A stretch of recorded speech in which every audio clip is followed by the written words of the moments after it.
Good evening, all. Am I audible? Hope I am audible.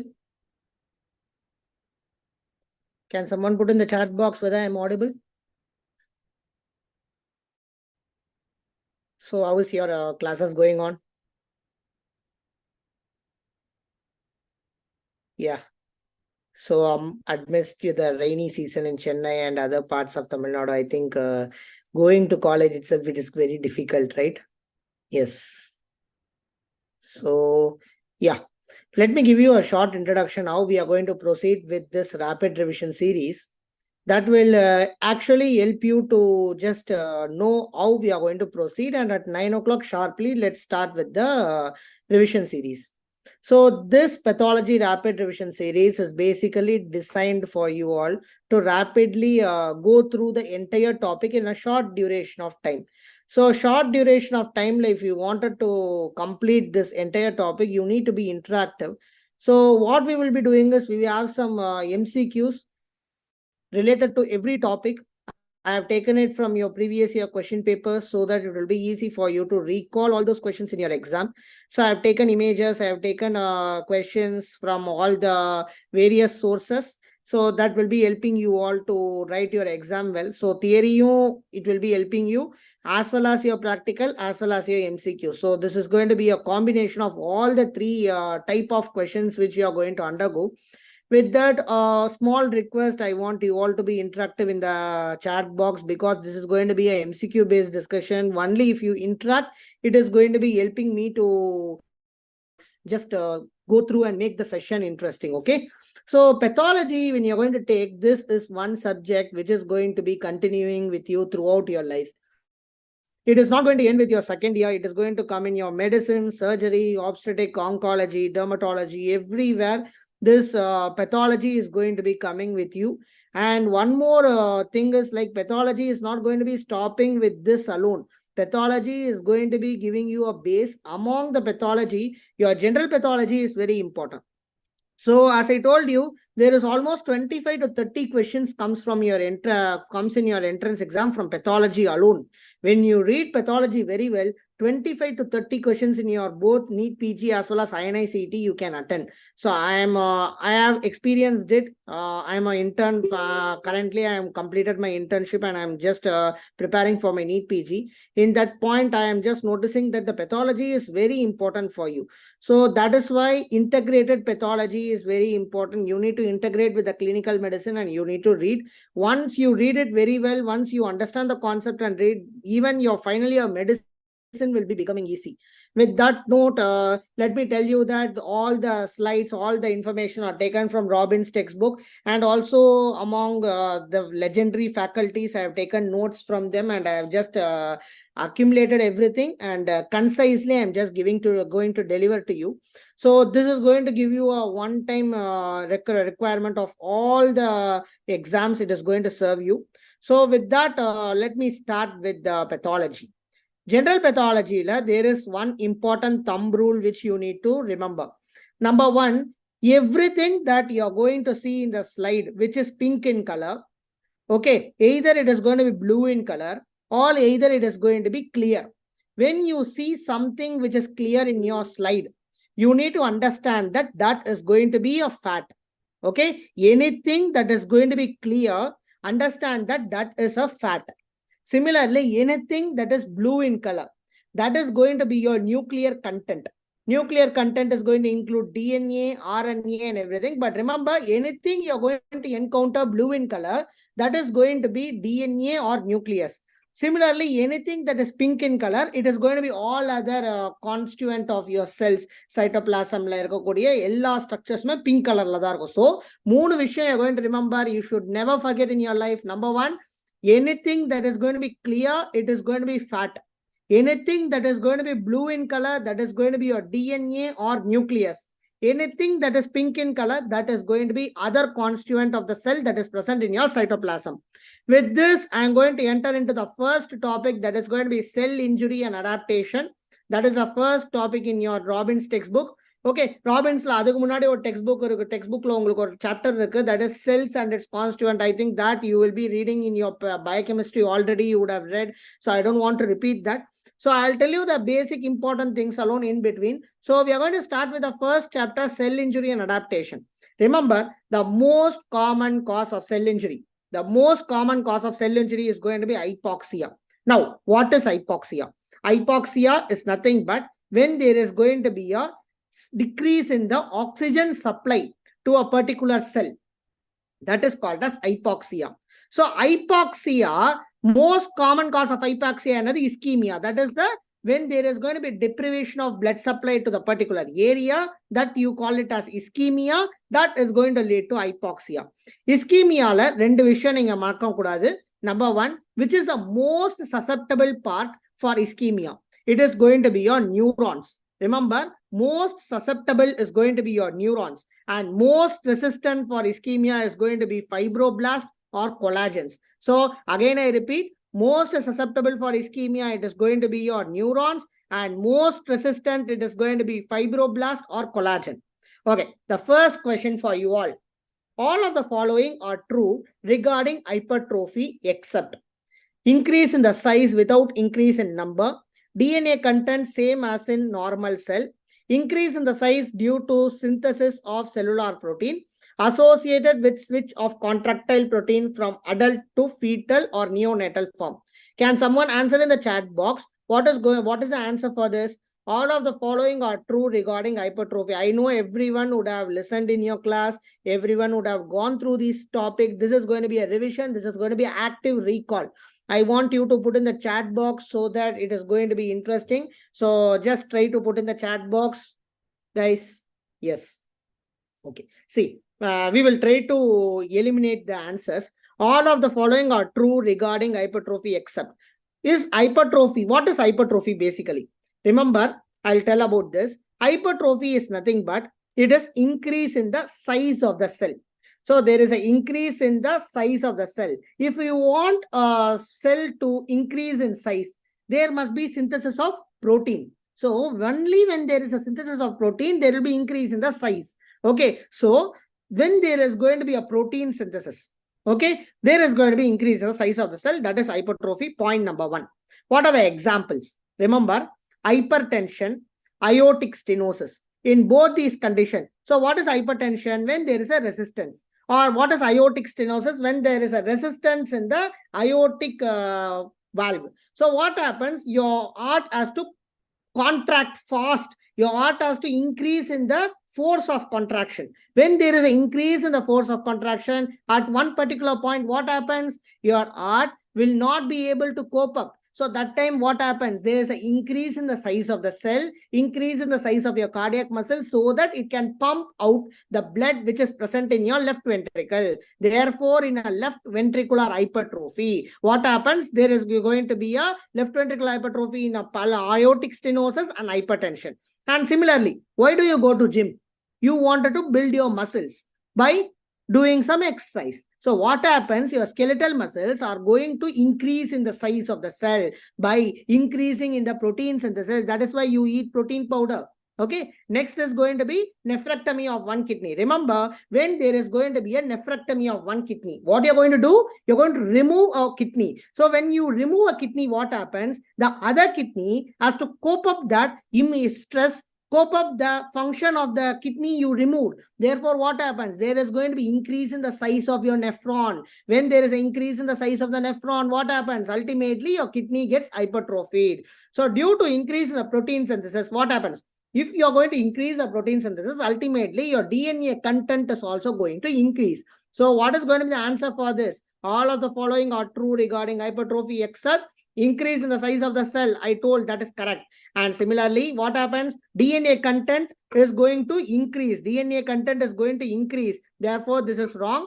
Increase in the size of the cell is going to be there due to synthesis of cellular protein is correct. And it is associated with switch of contractile protein from adult to fetal or neonatal form. That is also right. So now the answer for this question is B. Do you have any doubt in this? If not, let's go into the next one. What is the other counterpart of this hypertrophy? That is called as your hyperplasia. What is hyperplasia? Increase in the number of cells. Here, you are not going to increase the size of the cell.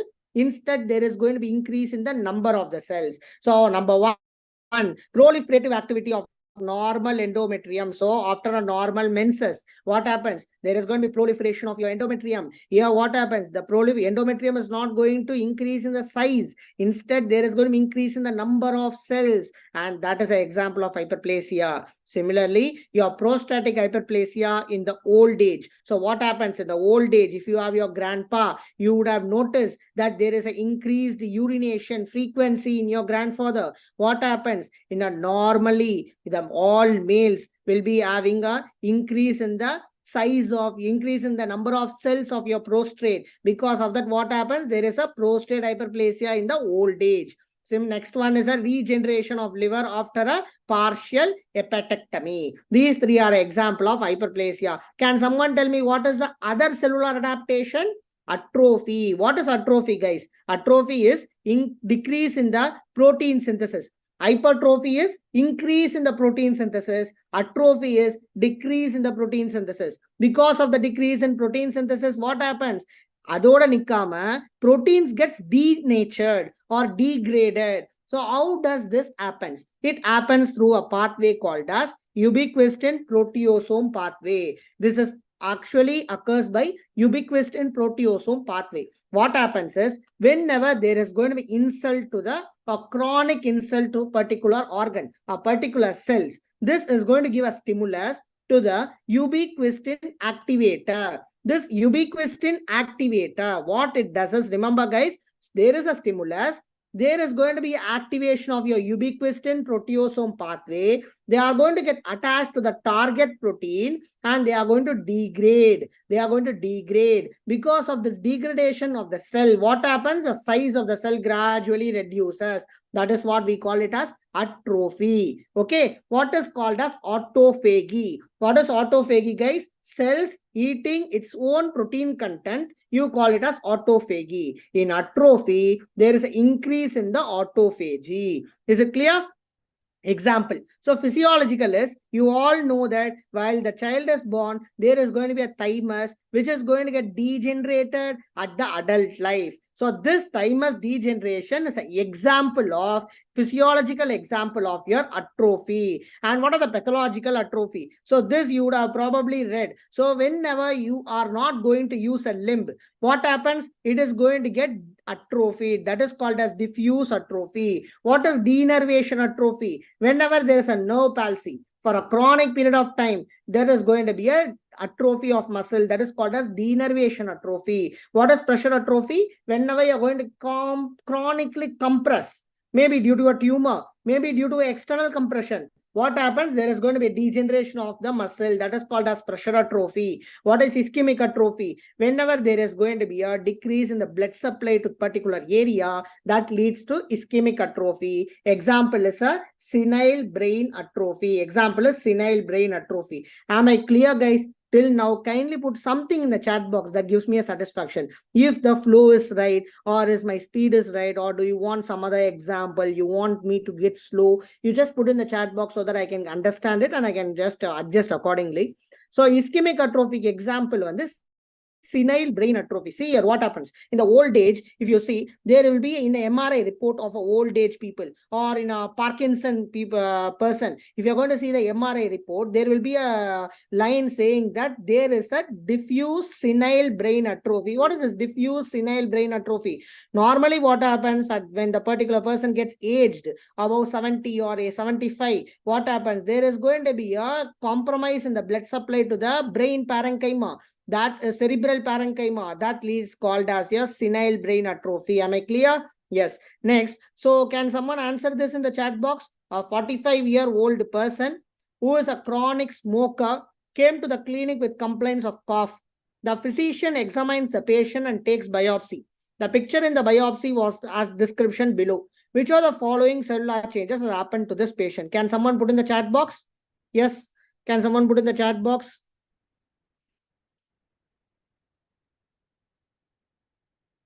Yes. So a 45-year-old person who is a chronic smoker came to the clinic with complaints of cough. The physician examines the patient and takes a biopsy. What is going to be the biopsy status of this person? Yes. Can someone put in the chat box, guys?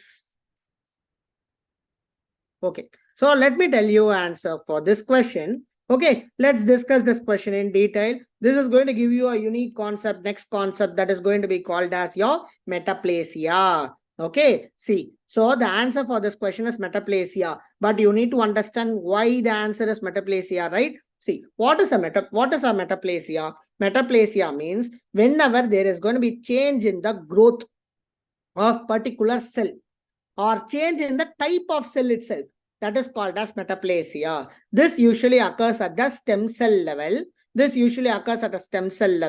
Why this changes occurs? Let us see. So your friend is smoking. You will definitely have a friend who is going to smoke. What happens is, this smoke particles are going to reach. Where it is going to reach, guys? It is going to reach the respiratory epithelium. So this is going to reach the respiratory epithelium. Okay, once it reaches your respiratory epithelium, what happens? There is a pseudostratified ciliated columnar epithelium which is present in the respiratory tract. This pseudostratified ciliated columnar epithelium is not actually equipped to adjust these smoke materials, not equipped to adjust this heat. So what happens? Can you tell me whether your skin is resistant to smoke? You are going in the outside, in the smoke, in the pollution you're going, but there is no changes in your skin. So what happens is, your skin is made up of squamous epithelium. So your respiratory tract is made up of ciliated columnar epithelium and your skin is made up of squamous epithelium. The squamous epithelium is resistant to the smoke, but your ciliated columnar epithelium is not resistant to the smoke. So what happens at the end of the day is, so what happens? Can someone tell? Yes, there is going to be a change of your respiratory epithelium to the stratified squamous epithelium. So this changes gives the advantage for your respiratory epithelium to cope up. Okay, ultimately what you wanted to cope up. Okay, you wanted to cope up. Therefore, what happens is, your respiratory epithelium gets converted into a stratified squamous epithelium. Okay, so that's this stratified squamous epithelium conversion is what you call it as a squamous metaplasia. Okay, now am I clear? Yes. So this is called as stratified squamous epithelium. Okay. So that is called as a squamous metaplasia. So the conversion of pseudostratified ciliated columnar epithelium to stratified squamous epithelium is called as squamous metaplasia. Yeda convert agudho, other than nama metaplasia and solvo. So squamous metaplasia. Now let me give you other example. Okay. You're actually this question you see. An esophageal biopsy was taken from a patient with a gastroesophageal reflux disease. Which of the following is true regarding this biopsy specimen? Can someone put in the chat box? I think you people can interact better. Interacting, trying to answer something you don't know, that gives you more confidence at next time, because you're going to learn something new. Attempt to answer. Even if it is wrong, no one is going to question you. Try to attempt the question well. Okay, so now can you see what is this? So this is a esophageal biopsy you're going to take in a patient with a gastroesophageal reflux disease. So what is gastroesophageal reflux disease? The acid that is present in the stomach is going to reflux. So now tell me, what is the epithelium in your esophagus? What is the epithelium in your esophagus, guys? Yes, it is stratified squamous epithelium. So the squamous epithelium is going to be the one that is present in your skin. So what is vitriolage? Can someone tell me what is vitriolage? Vitriolage is nothing but throwing acid on a woman, right? So you're going to love a woman, you're going to love a girl. If she is rejecting, what you will do? You will throw acid, right? Yes. So you should not. That is a punishable offense. You will be reading about that in the forensic medicine next year, or even this year itself, you will be having classes, right? Yes. So this skin is not resistant to acid. The skin is not resistant to acid. Therefore, what happens? The skin is not resistant to acid, guys. Because of that, what happens? Can someone tell me? Because of that, what happens? The skin is not resistant to acid. Therefore, what happens is, there is going to be a what happens? Because of resistance to acid, what happens? the skin is not getting adjusted. So, but what happens is your esophagus has to get adjusted. Because your esophagus has to get adjusted, what happens is it gets converted into the epithelium that is adjustable to the acid. That is adjustable to the acid. Which is the epithelium that is adjustable to the acid? The one that is present in the stomach. The one that is present in the stomach, that is your columnar epithelium. Very good, Nurian, Begum, Venkatesh, Dinesh, everyone, thank you, very good. So what happens, it is going to change. So once it is going to change from the stratified squamous epithelium to a columnar epithelium, it gets adjusted. This conversion to the changes is called as your what? That is called as your metaplasia. Here it is going to get converted into what? Here it is going to get converted into columnar. Therefore, you call this as a columnar metaplasia. This is going to be a columnar metaplasia. And what happens here? pH. pH is reduced 2.5. So that is going to be your pH. That is going to be your acidic pH. Therefore, the answer is columnar metaplasia and Alcian blue positive at pH of 2.5. This is going to be the answer. Very good, Sugashni. Very good, Sangavi. Very good, Nurian, Begum. Everyone are right. So let's discuss about this. So whenever there is going to be GERD, what happens? There is an acid reflux. Because of this acid reflux, what happens? Esophagus is going to get converted from your squamous metaplasia to squamous epithelium to the columnar epithelium. Okay, so that's what I have written here. Same thing. So when the question is given to you as smoking, what is the answer? When the question is given to you as smoking, what type of metaplasia is going to be there? What type of metaplasia is going to be there when it is going to be smoking? It is going to be squamous metaplasia. What type of metaplasia is going to be there when there is a question given as GERD? When the question is given as GERD, it is going to be columnar metaplasia. So this particular point, I want you all to understand. You should never forget. If the question gives you a smoking, it is squamous metaplasia. If the question is given as GERD, it is going to be columnar metaplasia. So what are the other example of your squamous metaplasia? Other example of squamous metaplasia, it can occur in the uterine cervix, it can occur in the renal pelvis, it can occur in the urinary bladder. And which is the most common metaplasia which you are going to experience? Yes, it is squamous metaplasia. So most common metaplasia is going to be your smoking. So smoking na nariya irukku nama environment la, nama society la. Therefore, squamous metaplasia is the most common metaplasia. But if I ask you the same question, what is the most common metaplasia a clinician is going to encounter?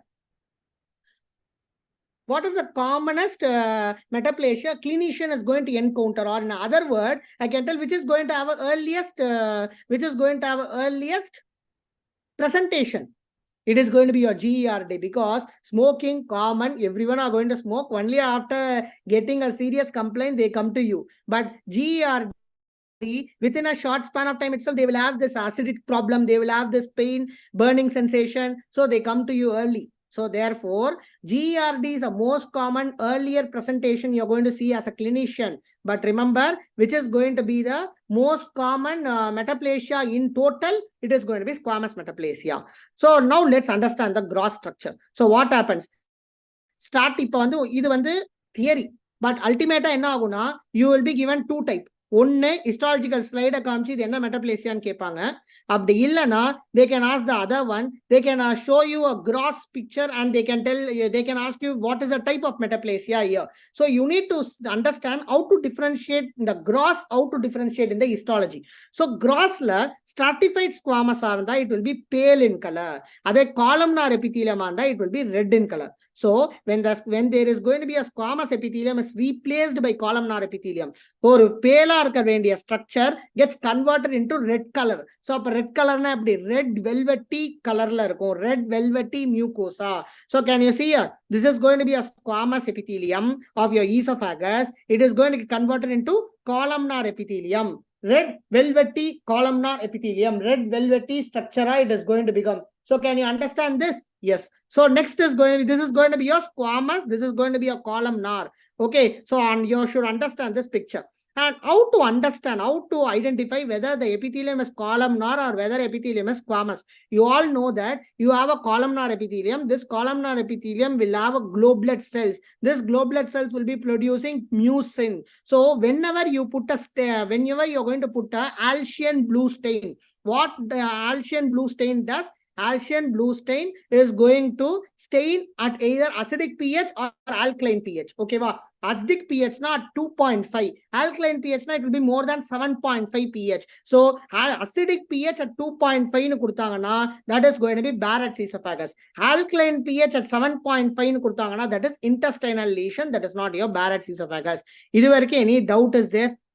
Okay, sorry, Noorin. Sorry, Noorin. Okay. Okay. So her name is Noorin. Okay. So okay, fine. So we have completed this question. So next question, let's see. Which of the following are not examples of parenchymal metaplasia? Which of the following are not example of parenchymal metaplasia? A. Healing site of fracture, thickening of blood vessel at tunica media, formation of teratoma, myositis ossificans. What they have asked, which of the following are not example of mesenchymal metaplasia? For this, you need to understand what is mesenchyme. Mesenchyme, all your bone, all your muscles, all your fibroblast. We call it as a mesenchyme. Clear, right? Now you know what is mesenchyme, right? Yes. So, healing site of fracture. Of course, healing site of fracture is going to have fibroblast, going to have collagen. So, that comes under mesenchyme. Thickening of your blood vessels. Blood vessels are again from mesenchyme only. So, that is also correct. Myositis ossificans. It is going to be muscles. Again, muscles are going to be from mesenchymal derivative. So, that is also correct. So, answer here is going to be formation of teratoma. Okay, answer here is formation of teratoma. Why suddenly you have become silent, guys? You can answer, right? Yes, come on. Yes, you can answer. So be interactive. Why that's sudden silence? Yes. So formation of teratoma, that is going to be not mesenchymal metaplasia. So examples of mesenchymal metaplasia given in your Robbins are healing site of fracture, thickening of blood vessel at tunica media, myositis ossificans. These three are the examples given. Let's see who is going to answer this question. I'll give you a break. Just let's see who is going to answer this question. Which of the following is true regarding irreversible cell injury? Now we are going to move into the next topic, the cell injury. Cell adaptation is over. Next, we are going to move to cell injury. Now let's see who is going to answer. Subhashini, Dinesh, Sangavi, who is going to answer? Let's see who is going to answer.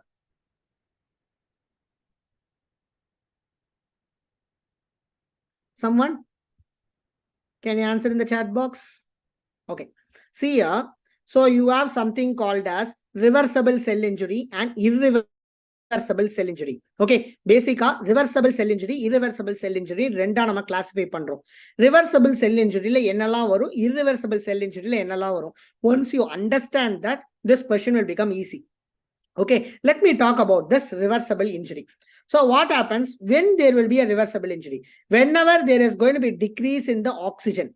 So, that's the ultimate fuel. Okay. So whenever there is going to be decrease in the oxygen, there is going to be reduction in the oxidative phosphorylation. Biochemistry la padichirupeenga. Oxidative phosphorylation is the one that gives you ATP. So whenever there is going to be a reduced ATP available for the body, for the tissue, there is going to be decrease in the metabolism. Adula main namakku ella metabolism li main anadhu enna oru transporter irukku. That is called as sodium potassium ATPase. In the sodium potassium ATPase is very, very important transporter in all your tissues. So whenever there is going to be reduction in the sodium potassium ATPase because of reduction in the ATP, whenever there is going to be a reduction in the ATP, ultimately what happens? Your body will be trying to produce ATP in the way without oxygen. That is called as anaerobic glycolysis. So what happens? There is going to be anaerobic glycolysis. And ultimately your ribosomes are going to get detached. Because of this, what happens? Your endoplasmic reticulum is going to swell. Your endoplasmic reticulum is going to swell and your ribosomes are going to detach and your mitochondria, again, it is going to swell. And small amorphous density deposition will be there. See, in the question on the Bangara confusion, already this was asked once in your entrance exam also. That time also many got confused.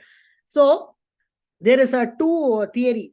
So before 2018 or 17, what happened in the Robbins or Palaya textbook, they have given that amorphous density deposition is going to be present only in the irreversible injuries. But in the current edition of Robbins, in your Father Robbins, they have given that small amorphous density deposition will be present even in your reversible cell injury. Even in your reversible cell injury. Okay, va? Ade, it becomes large.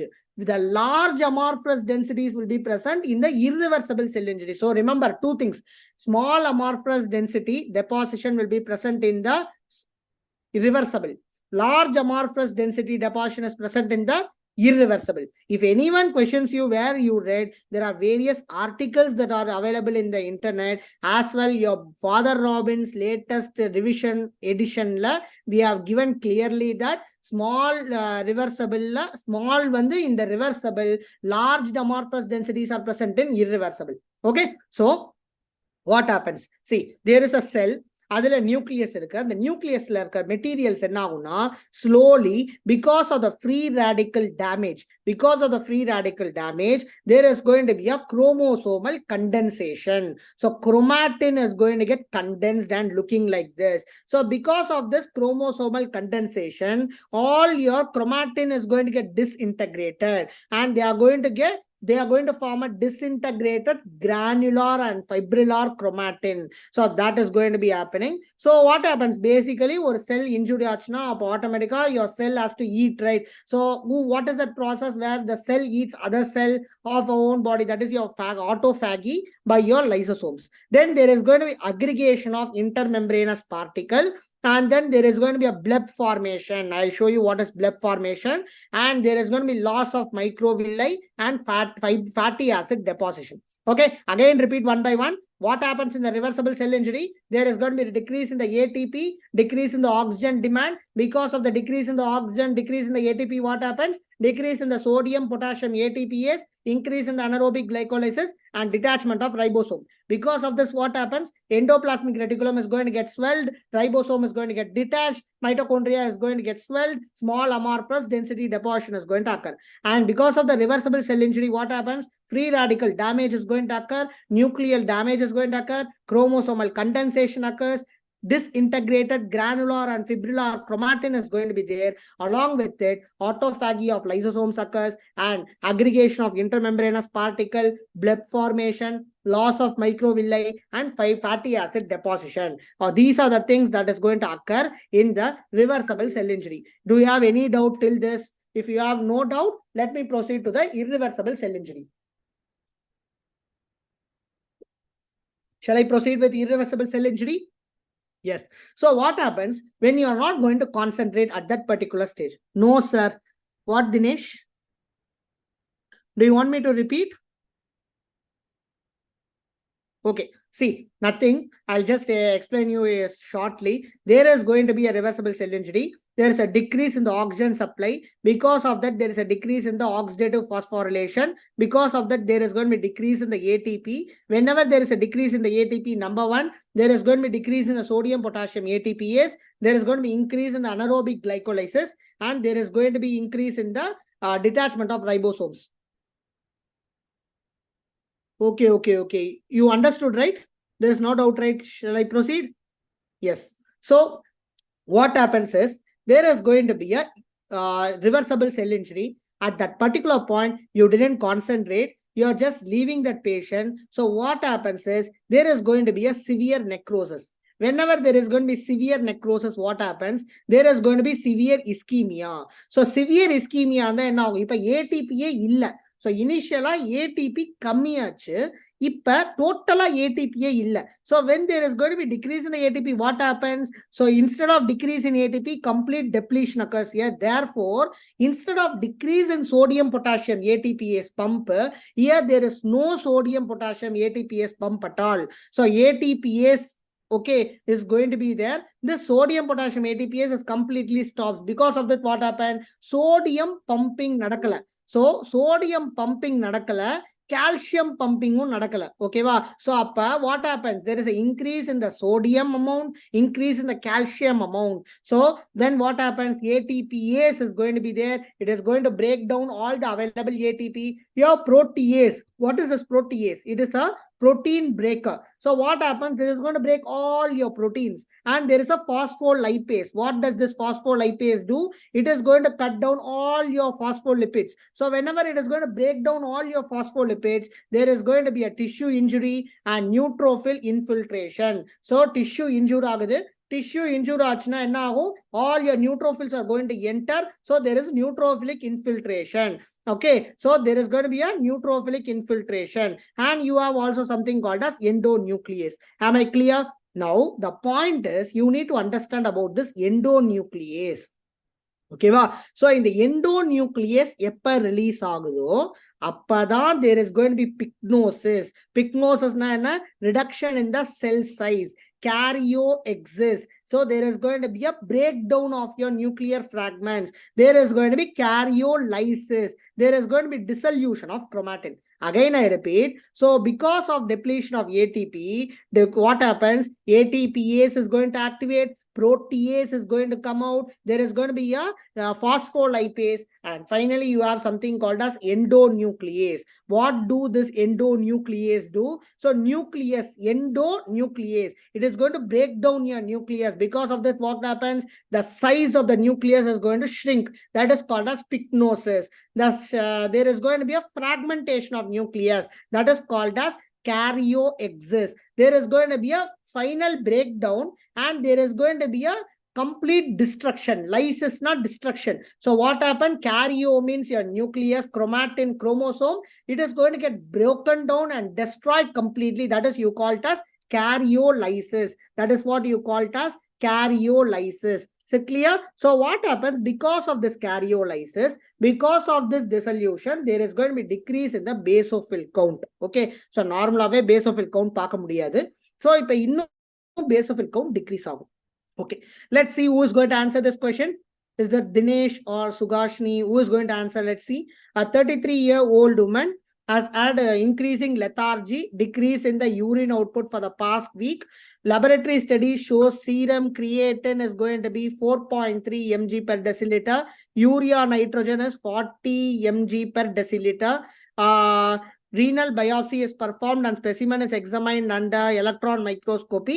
Which are the following morphological cellular changes is most likely to occur to diagnose acute tubular necrosis? Let's see who is going to answer this question. So what happens basically here? There is an acute tubular necrosis. What happens in acute tubular necrosis? Break down the question and try to answer. Try to answer, guys. Let's see who is going to answer. See, ரொம்ப simple, I'll tell you what happens here is, okay, so there is going to be a chromatin clumping.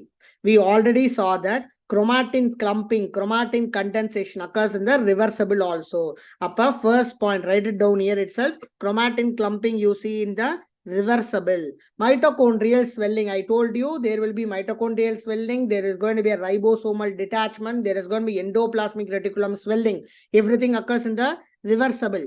And plasma membrane bleb, again I told you plasma membrane bleb is present in the reversible.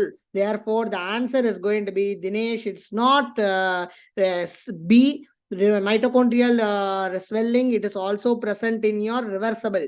I told you clearly that the pycnosis is going to occur due to pycnosis, karyoexis, karyolysis. இது எல்லாமே எதனால ஏற்படுது endonuclease-னால.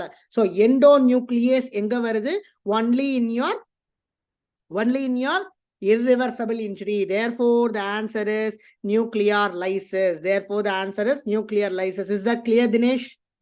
Yes, very good, Sugashni. Very good, Babu Raj. Very good. Is that clear, Dinesh?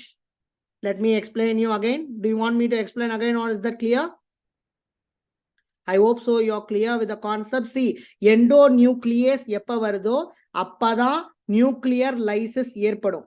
Endonuclease இல்லாத வரைக்கும் there is no nuclear lysis, that is your karyolysis. Okay, so மீதி எல்லாமே reversible conditionல வரும். Your blood formation, swelling, clumping, everything is going to occur in the reversible injury. Yes, thank you. So let's see what is free radical mediated cell injury. So free radical நம்ம எல்லா இடத்துலயும் பேசுவோம். In biochemistry, from starting of your first year, you are reading about this free radical. What exactly it does? So there is a production of free radical. You are going to go to a barbecue. You're going to eat a barbecue food. What happens? It is going to have a carbon content.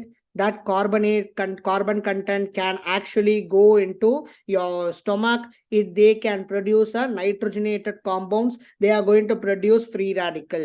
So, but everyone, those who are eating in barbecue or those who are going to create an insult, they are not going to suffer from any disease, isn't it? Why? Because your body is able to handle that free radical. Your body is able to handle that free radical. That is the reason why not everyone are going to develop a disease. Not everyone are going to develop a disease. Is it clear? So now you understand why you are not developing a disease even after exposing to a free radical. So what happens basically is, whenever there is going to be a free radical, okay, whenever there is going to be a free radical, they are going to be destroyed by the certain things called as, so you have your superoxide dismutase, you have glutathione peroxidase. So the superoxide dismutase, glutathione peroxidase, all these are going to break down your free radical. They are going to break down your free radical and they are going to eliminate from our body. But whenever there is going to be a deficiency of this glutathione peroxidase enzyme, whenever there is going to be a deficiency of SOD, okay, whenever there is going to be deficiency of superoxide dismutase, what happens? Your superoxide gets converted into hydrogen peroxide. Even there is no hydrogen glutathione peroxidase, this hydrogen peroxidase gets converted into a hydroxyl radical.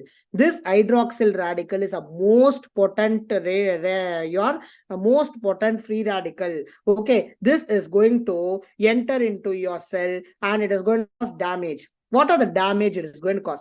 Number one, it is going to cause a lipid peroxidation. When there is a lipid peroxidation, what happens? Your lipids are the one that make up your cellular membrane. When that cellular membrane lipids break down, membrane gets damaged. That is the number one. So this picture is taken from your Robbins only, guys.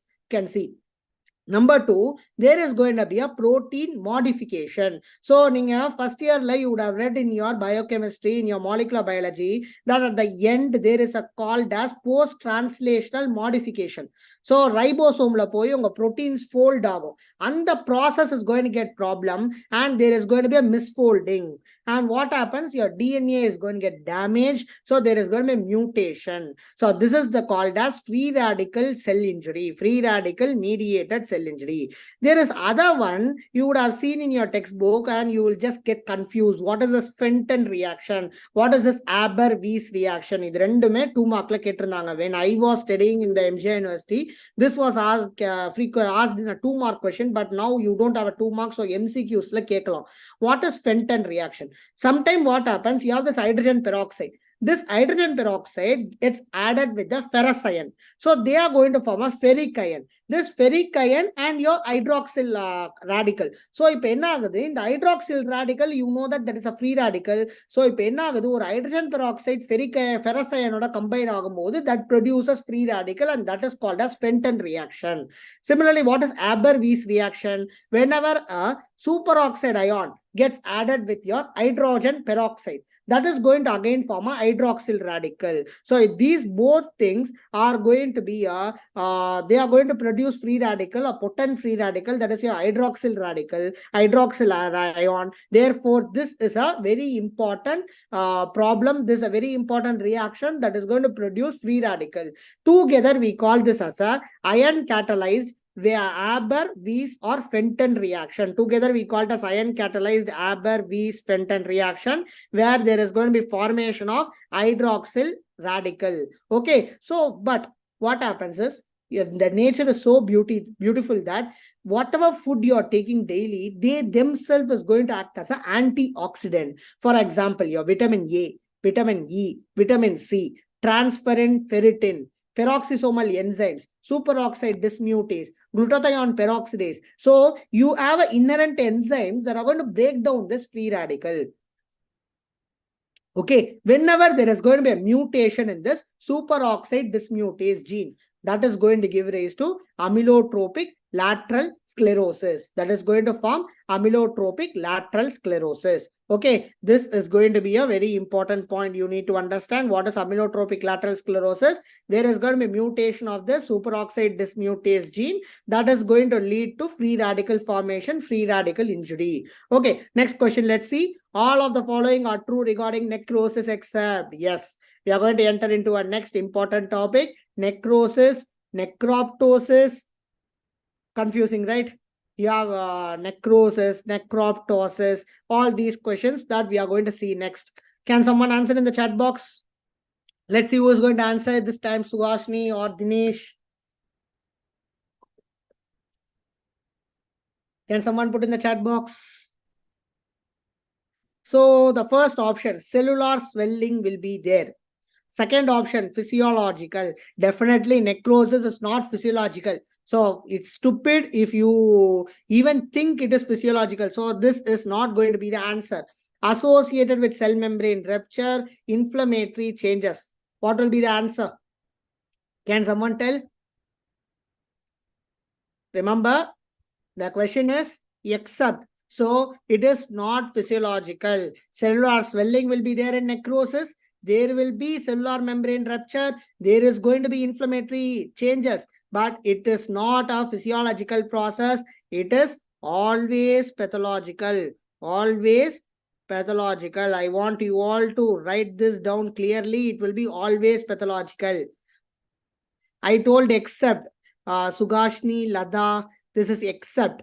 All of the following are true about necrosis except. So physiological is not, it is going to be pathological. So remember, other things I will explain you why there is going to be cell membrane rupture, why there is going to be inflammatory changes, why there is going to be cellular swelling, everything I will explain now. Okay, see here. So you can eliminate just MCQs per it is easy. If you know one concept clearly, you can eliminate the rest. Here the question is, which of the following is true except? So physiological kadaya, it is pathological. So the answer is going to be B. Okay, so let's see. Necrosis is something. Necrosis is not physiological process. Of course, yes, necrosis is not physiological process, a pathological process. That's why all of the following are true about necrosis except the question gives you which is false, which is not a process of necrosis.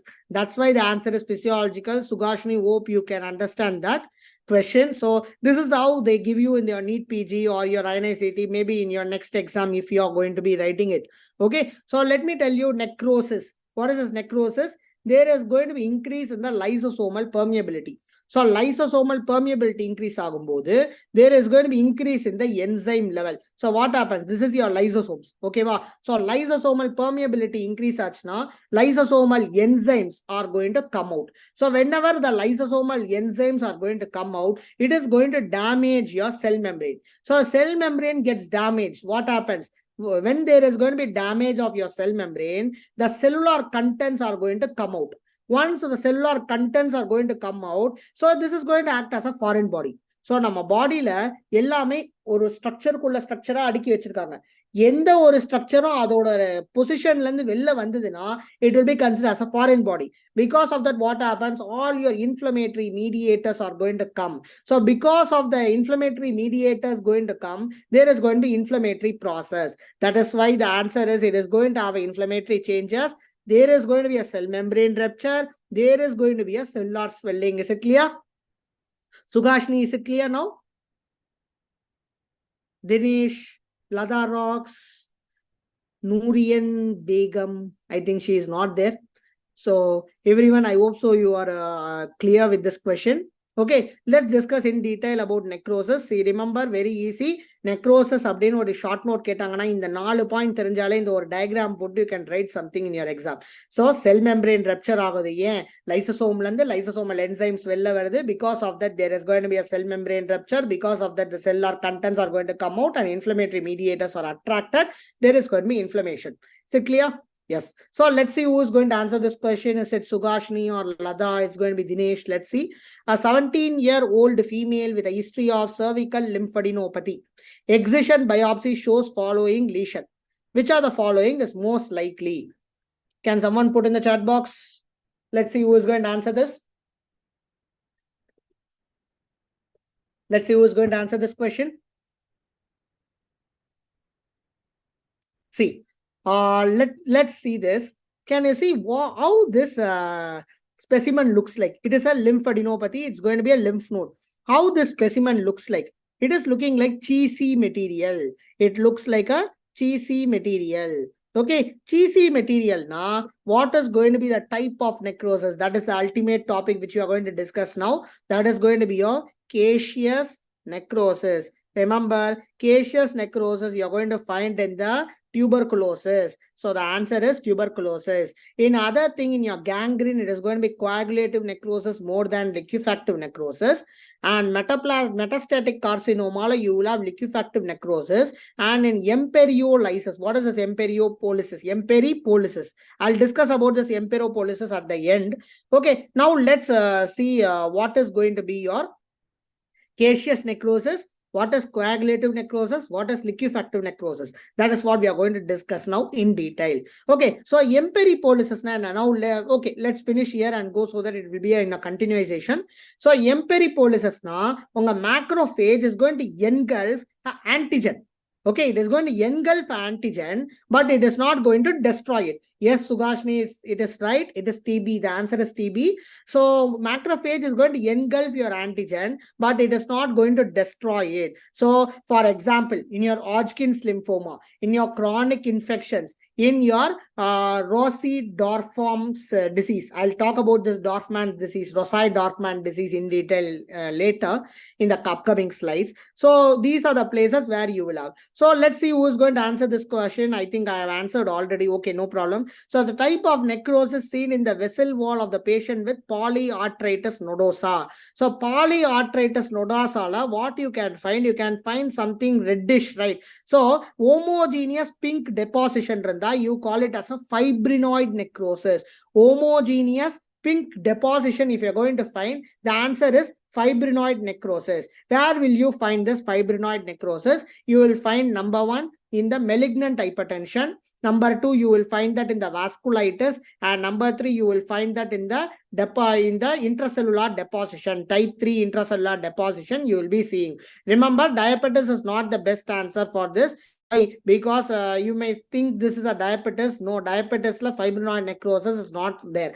Only when there is an add-on with hypertension, you will have fibrinoid necrosis. Is it clear? Yes. So polyarthritis nodosa. What is this polyarthritis nodosa? It is a medium vessel vasculitis. Either in vessels, we will discuss about this. So now let's discuss about this fat necrosis. How will be the fat necrosis looking like? Fat necrosis will be a chalky white deposition. White or why there is a whitish deposition? Because of saponification.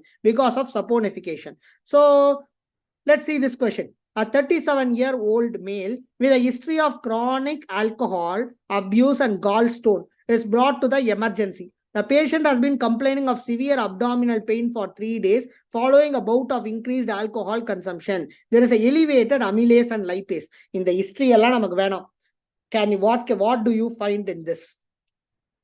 I think I told you. In SLE also fibrinoid necrosis.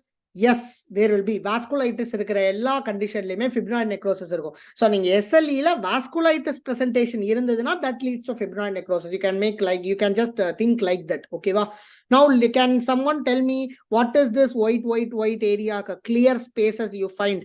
What is this? You're going to see a clear spaces, right? What is that? I told you in the first slide. Okay, option A. So before that, you just tell me, what is this space? What is this space? It is nothing but your fat. I told you already in the beginning, whenever the histological slide is going to a blue color, that is going to be a nuclear material. Whenever there is going to be a clear whitish area, that is going to be a fat. In addition to fat, now you remember one more point. So you have crossed 45 minutes, right? So one more point add on. Whenever there is going to be a mucopolysaccharides, that will also appear white in color or a clear spaces. than white in color, just remember as clear spaces. So the answer is going to be fat necrosis, very right. So anything that is necrotic will be pink in color. Can you see here? This is going to be your pink in color. This is going to be your necrotic area. This is going to be necrotic area. Can you see here? So this is your fat. You're going to have a necrotic area. That is why you call this as a fat necrosis. Since that is a dead cell, there is no nucleus. Therefore, you have pink in color. Nucleus in the blue color. Pink in color. No nucleus. That is necrotic area, necrotic tissue. So remember, anything that is going to be pink in color, it is going to be necrotic area. Okay, remember like that. So what happens? What is this condition? Can someone tell me what is this condition? Severe abdominal pain, increased alcohol consumption, elevated amylase lipase is going to be there. Despite the treatment, patient dies. What is this condition? What might be this condition? I know you didn't go to your final year yet. You would have probably not went to a complete posting in medicine, but then you can attempt. What is going to be the condition here? I hope so. Someone in this 8 or 9 can answer this question. What is this?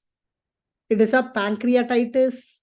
Yes, let's discuss about that. So what happens in pancreatitis? In acute, very good, Vineet, very good. It is acute pancreatitis. What happens in the acute pancreatitis is there is going to be activation of enzymes.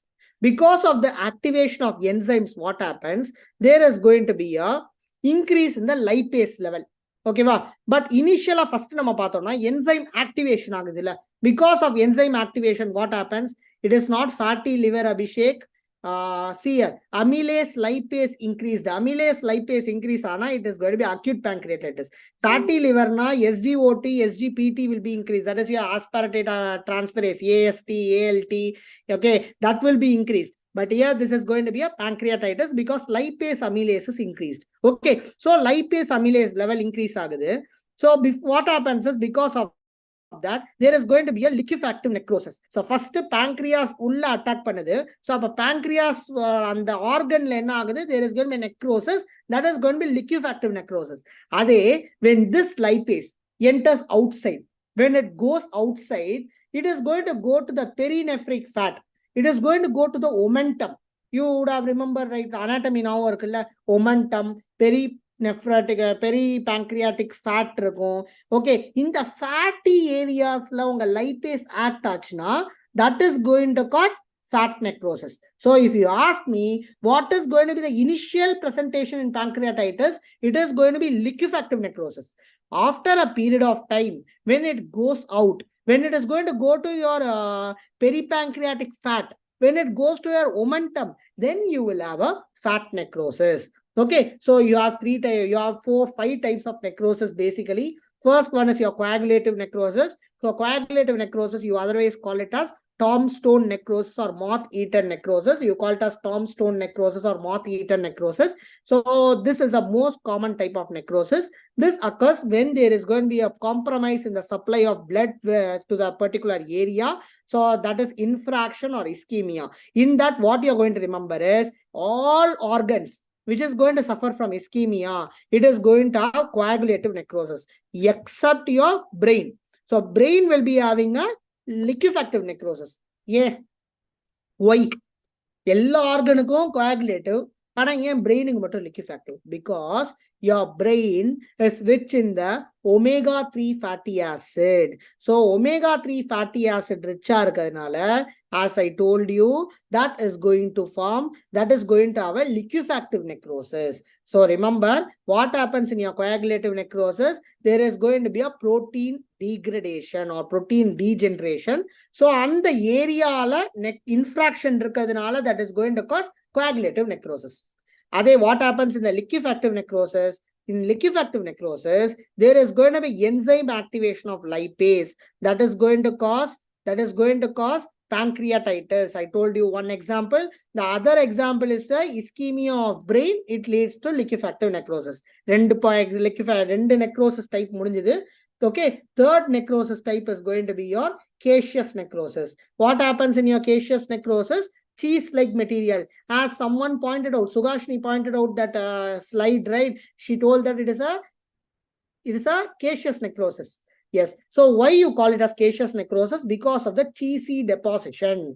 So it is not only present in tuberculosis, it is also going to be present in the histoplasmosis and coccidiomycosis. Coccidiomycosis. So USMLE, if you are going to attempt USMLE, the most common type of caseous necrosis will not be TB. The answer in that will be histoplasmosis and coccidiomycosis. Whereas India, if you ask me an example in your caseous necrosis, you should always answer immediately as TB, because TB capital. India is a TB capital. India is a diabetic capital. India is the capital of all the non-infectious diseases, non-communicable diseases. Namma capital. Yes. So gross appearance, how it will be? It will be cheesy appearance. Why? Because of the presence of mycolic acid. And how will you have a microscopic appearance? There is going to be amorphous granular eosinophilic material, or there will be granuloma formation. Okay. So now can someone tell me, I told you in gangrene, there is going to be a liquefactive necrosis, especially in your wet gangrene. So you need to understand the difference between dry gangrene and wet gangrene. This is going to be a 5-mark question for you. Okay, so let's discuss what is the difference between the dry gangrene and wet gangrene. Dry gangrene na coagulative necrosis, wet gangrene na liquefactive necrosis. Remember like that. So dry gangrene there is going to be ischemia. There is going to be compromise in the blood supply. Because of that, there is a coagulative necrosis. Example is atherosclerosis and thrombotic TAO, thromboangiitic obliterans. Well, you will be reading that in your cardiology topic. So let's discuss about that in the upcoming sessions. So now remember, these are the 3 points for dry gangrene. Exactly opposite is your wet gangrene. So what happens in your wet gangrene? Remember, in your wet gangrene, there is going to be action of degradative enzymes that is going to cause liquefactive necrosis, and there is going to be the example is going to be your diabetic foot and bed sores. Next is a fibrinoid necrosis. What happens in your fibrinoid necrosis? There is going to be a deposition of antigen antibody. As Vineet asked in the comments chat box, whether SLE will have fibrinoid necrosis. Of course, any condition where there is going to be antigen antibody deposition. All vasculitis, all type 3 hypersensitivity reaction, in your malignant hypertension, in Ascoff body, in everywhere you're going to have fibrin-like deposition. Therefore, you call it as fibrinoid necrosis. So in the microscopy, you're going to see bright amorphous eosinophilic material. And finally, your fat necrosis. One example is your acute pancreatitis, and second is a traumatic fat necrosis. This is again one condition. What happens in your breast? In pathology, in breast topic, you will again read this. So what happens is, am I audible? Yes. Can someone respond in the chat box whenever question is asked, because that gives me confidence that people are listening to me. See here, in traumatic fat necrosis, what happens in breast or sometime in buttocks, wherever there is going to be a fat deposition, the triglyceride esters are released. This is going to cause fatty acid generation. This is going to combine with the calcium salt, and they are going to form calcification. So microscopically, if you're going to see, there is a shadowing outline of fat cells. Basophilic granular calcium depositions are going to be there. That is going to be your fat necrosis. Now, how will you differentiate a traumatic fat necrosis?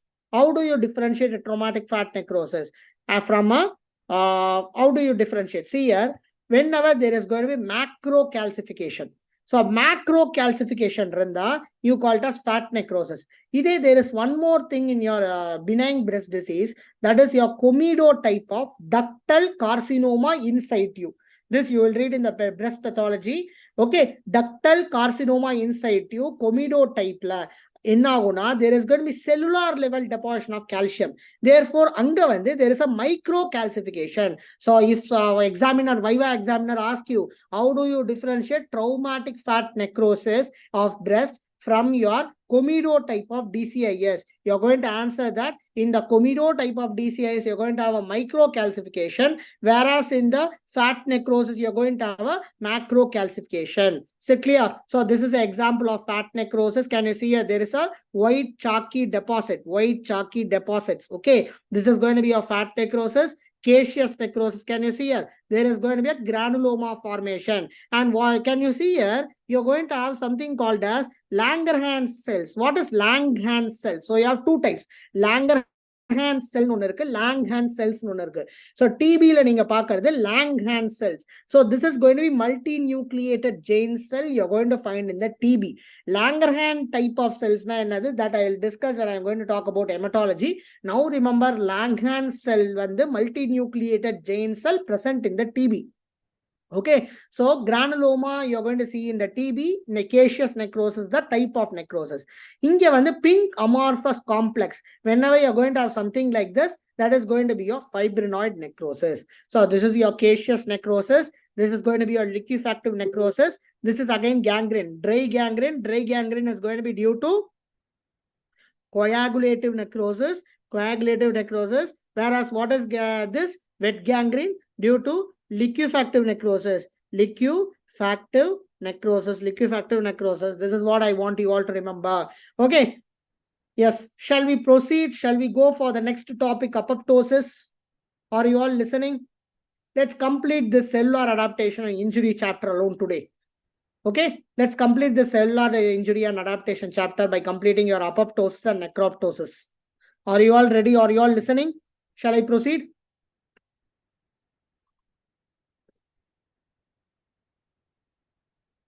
Langerhans cells, yes. In skin, you will find in immunology chapter. I'll tell you in detail about that. Okay. Beneath horseshoe arrangement. Yes, of course, that's right. Horseshoe arrangement. That is going to be your Langerhans cell, multinucleated giant cell. Okay. Let us move towards the next question. Can someone answer in the chat box? In apoptosis, APAF1 is activated by release of which of the following substance from mitochondria? Which of the substance is released from the mitochondria? APAF1 is activated by what? Do anyone know the answer for this? Okay, let's discuss about this. Anything, just remember it as a rule. Anything that ends with L, BCL, MCL, BCL, XL, anything that is going to end with L, remember it as anti-apoptotic. Anything that ends with L, remember it as anti-apoptotic. Okay, anything that is going to be not ending with L, remember it as a pro-apoptotic. So answer is cytochrome C, of course, correct. Vineet, correct. Babu Raj, answer is D. That is going to be a cytochrome C. So remember this rule, okay. Anything that ends with L is going to be anti-apoptotic. Anything that is going to not end with L is going to be pro-apoptotic. Very simple. Okay, very simple concept. Okay, so APAF1 is activated by pro-apoptotic gene. Example is your cytochrome C. So trick to remember is you have three important type of genes. One is pro-apoptotic, anti-apoptotic, and BH3 protein. Anti-apoptotic is anything that ends with L, BCL2, BCLXL, MCL1. Okay, three important. BCL2, BCLXL, MCL1. All three are anti-apoptotic. Pro-apoptotic is BAX, BAC, BCLX. What are the three things? BAX, BAC, BCLX. Idhula moonlayume vandu pathina ending letter is not L, right? So that is going to be your pro-apoptotic. And third one is going to be BH3 protein, BIM, BAD, BID, NOXA, PUMA. Ivanga ellarume they are stress sensors. They are going to be stress sensors. Okay, clear? Yes. So now let's see what happens. You have a cell death. This cell death can be divided into two. Either it is going to be a programmed cell death, your body itself produces a death of the cell, or there is going to be non-programmed cell death.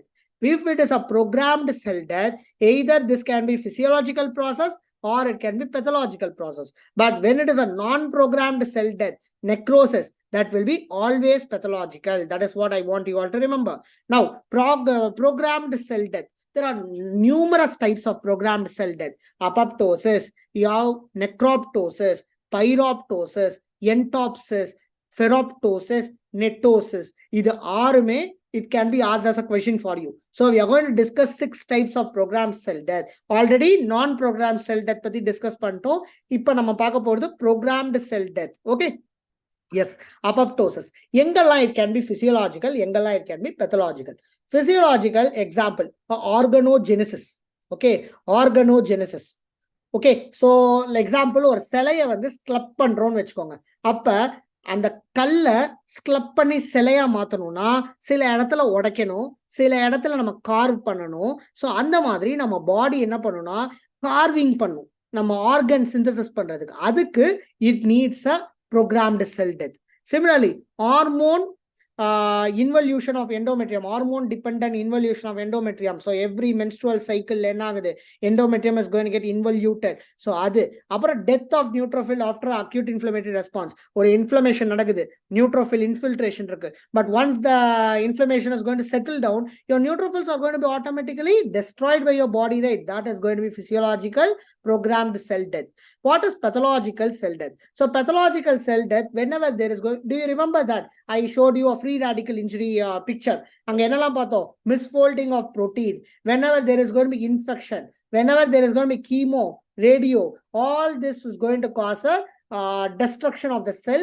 That is going to, what happens, அந்த gene destroy பண்ணிடுச்சுன்னா நம்ம body intelligent என்ன பண்ணும்னா இந்த cell persist ஆச்சுன்னா it can transmit the infection to the other cell. It can transmit the mutated cell to mutated point to other cells. Therefore our body is going to destroy them completely, and that is called as your programmed cell death. So remember this one point, you will read that in the GIT.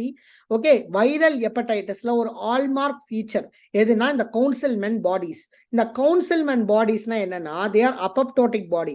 Whenever you are going to have a hepatitis, viral hepatitis, what happens, your body is going to destroy the cells which is going to be infected by your hepatitis. Okay, so அப்ப என்ன பண்ணும்னா அந்த பாடி destroy பண்ணதுல அந்த destroy பண்ற அந்த செல்லுக்கு பேர் தான் நம்ம கவுன்சில்மென்ட் பாடிஸ்னு சொல்றோம். It's a pathological feature of viral hepatitis. So remember, whenever there is going to be a normal cell or viable cell இருந்தா ப்ரோ அப்பப்டாட்டிக் ஜீன் வந்து சப்ரஸ்டா இருக்கணும், ஆன்டி அப்பப்டாட்டிக் ஜீன் எப்படி இருக்கணும், ஆக்டிவேட்டடா இருக்கணும். So pro apoptotic gene should be suppressed, anti apoptotic gene is going to be increased. அப்ப production of anti apoptotic gene is going to keep that in the check. But what happens whenever there is no survival signal? So அந்த cell வந்து survive ஆகிறதுக்கான அந்த signal எதுவுமே இல்லை. For example BCL XL, BCL two. Okay, so அந்த மாதிரி எல்ல முடிகிற எந்த ஒரு சர்வைவிங் சிக்னல்ஸுமே இல்லைன்னா என்ன பண்ணும்னா உங்க ஆன்டி அப்பப்டோட்டிக் ஜீன் இன்ஹிபிட் ஆயிடும், ப்ரோ அப்பப்டோட்டிக் ஜீன் இன்க்ரீஸ்ட் ஆயிடும். ஸோ ஒரு irradiation, ஒரு chemotherapy or infection, all these are going to cause damage to the DNA. This is going to cause activation of pro-apoptotic factor. So whenever there is activation of pro-apoptotic factor, it is going to leak your cytochrome C. So உங்க cytochrome C என்ன ஆகும்னா league ஆகும். Okay, உங்களோட cytochrome C எங்க இருக்கும்னா மைட்டோகாண்ட்ரியாவோட outer mitochondrial லேயருக்கும் inner mitochondrial லேயருக்கும் நடுவுல இருக்கும். நடுவுல என்ன சைட்டோக்ரோம் சி இருக்கு. எலக்ட்ரான் டிரான்ஸ்போர்ட் செயின் படிச்சிருப்பீங்க, அதுல வந்து அதுலயும் நீங்க சொல்வீங்க your cytochrome C is going to be between your both layers, outer and inner mitochondrial layer. So whenever there is going to be activation of pro-apoptotic factor, this cytochrome C is going to leak out. Okay, cytochrome C என்ன பண்ணும்னா they activate the caspase gene. This is going to cause apoptosis. Now you will see what is caspase. Caspase அந்த நேம்லயே இருக்கு. C stands for cysteine, ASP stands for aspartate, and ASE stands for protease. So cysteine, aspartate, protease, அதுதான் caspase ன்னு சொல்றோம். So it's a cysteine containing protease which is going to cleave at aspartate acid residue. Aspartic acid residue protease enzyme is going to cleave. So the protease enzyme contains cysteine. Therefore, you call it as caspase. Now you understand why you call it as caspase. So on the caspase function, automatically from the name itself, you can understand what is the function of your caspase. See what happens. Your apoptosis is going to have two pathways. One is extrinsic pathway and other is intrinsic pathway. Okay, extrinsic pathway and intrinsic pathway. You have two things. Okay, wow. So what happens in the intrinsic pathway and extrinsic pathway that we are going to see. So what is the marker of extrinsic pathway? If you ask, the answer is CD95 marker. Answer is CD95 marker. So this picture, if you want, you can take a screenshot of it. Or a small summary, easier they have given this. I took from Devesh Mishra's textbook. If you want, you can then take a screenshot. So let me quickly explain you. What is intrinsic pathway and what is extrinsic pathway? Intrinsic, from the name itself, can you understand that it is intrinsic? Nama body kullai nadakara oru reaction. Adanala nama body is going to destroy. That is intrinsic. So whenever there is a cell injury, okay, your cell injury there is going to be production of stress sensors. What is that stress sensors? I told you, like bid, bad. Can you remember? Can you recall this BIM, BAD, BID, NOXA, PUMA? Ivangala stress sensors. In the stress sensors, inherent body produce panadu. In the stress sensors, they are going to cause activation of your pro-apoptotic gene and suppress your anti-apoptotic gene. So pro-apoptotic gene gets activated, anti-apoptotic gene is going to get suppressed. Because of this, what happens? So just understand, your pro-apoptotic gene, it is going to leak your cytochrome C with the help of APAF1. What is that APAF1? Apoptosis activating factor 1. So apoptotic activating factor 1 along with your cytochrome C, they are going to produce apoptosome. In the apoptosome, enna panaduna? Pro C9 to C9. So they are going to convert pro caspase 9 into caspase 9. Appa it is going to activate your caspase 9. So caspase 9 involved are the end pathway, your intrinsic pathway. Caspase 9 involved are the end pathway, intrinsic pathway. Usually enna aguna in the intrinsic pathway, in the pro caspase 9 caspase 9 convert agama. Who is going to prevent? So there is some checkpoint which is going to prevent the conversion of pro-caspase 9 to caspase 9. That prevention is going to be done by the IAP, inhibitor of apoptosis. Inhibitor of apoptosis. This is a physiological inhibitor of apoptosis. In the IAP, intrinsic apoptosis inhibitor, your SMAC and DIBLO. So there is going to be two things which is going to be getting activated. Apoptosome production, இன்னொரு சைடுல SMAC and diablo இந்த ரெண்டு ஜீனையும் inactivate பண்றாங்க. யார் inactivate பண்றாங்க? Physiological inhibitor of apoptosis inhibit பண்றோம். Because of this, what happens? அந்த checkpoint இல்லாம போகுது. Pro-caspase easily gets converted into caspase 9. Okay, that is going to called as intrinsic pathway. Idhula edha doubt iruka? Once you understand this intrinsic pathway, next we are going to move towards the extrinsic pathway. Okay, so what happens in the extrinsic pathway? How to remember? So intrinsic pathway, intrinsic, you get N in that, intrinsic. So I know 9 now, caspase 9. Similarly, extrinsic pathway, E for 8. So caspase 8 is going to come in the extrinsic pathway. Caspase 9 comes in your intrinsic pathway. So what happens in the extrinsic pathway? See here, you're going to have something called as FOS-L and FOS ligand. Okay, so whenever there is going to be a TNF alpha, in the TNF alpha, receptor is present in the FOS ligand and FOS. Okay, so whenever there is going to be a external stress, so whenever there is going to be external stress like your viral infection or something, there is going to be activation of your TNF alpha that is going to come and sit on the TNF alpha receptor that is going to activate your FOS ligand. When there is activation of FOS ligand, it is going to go and sit on the FOS. Okay, so in the FOS, death receptor.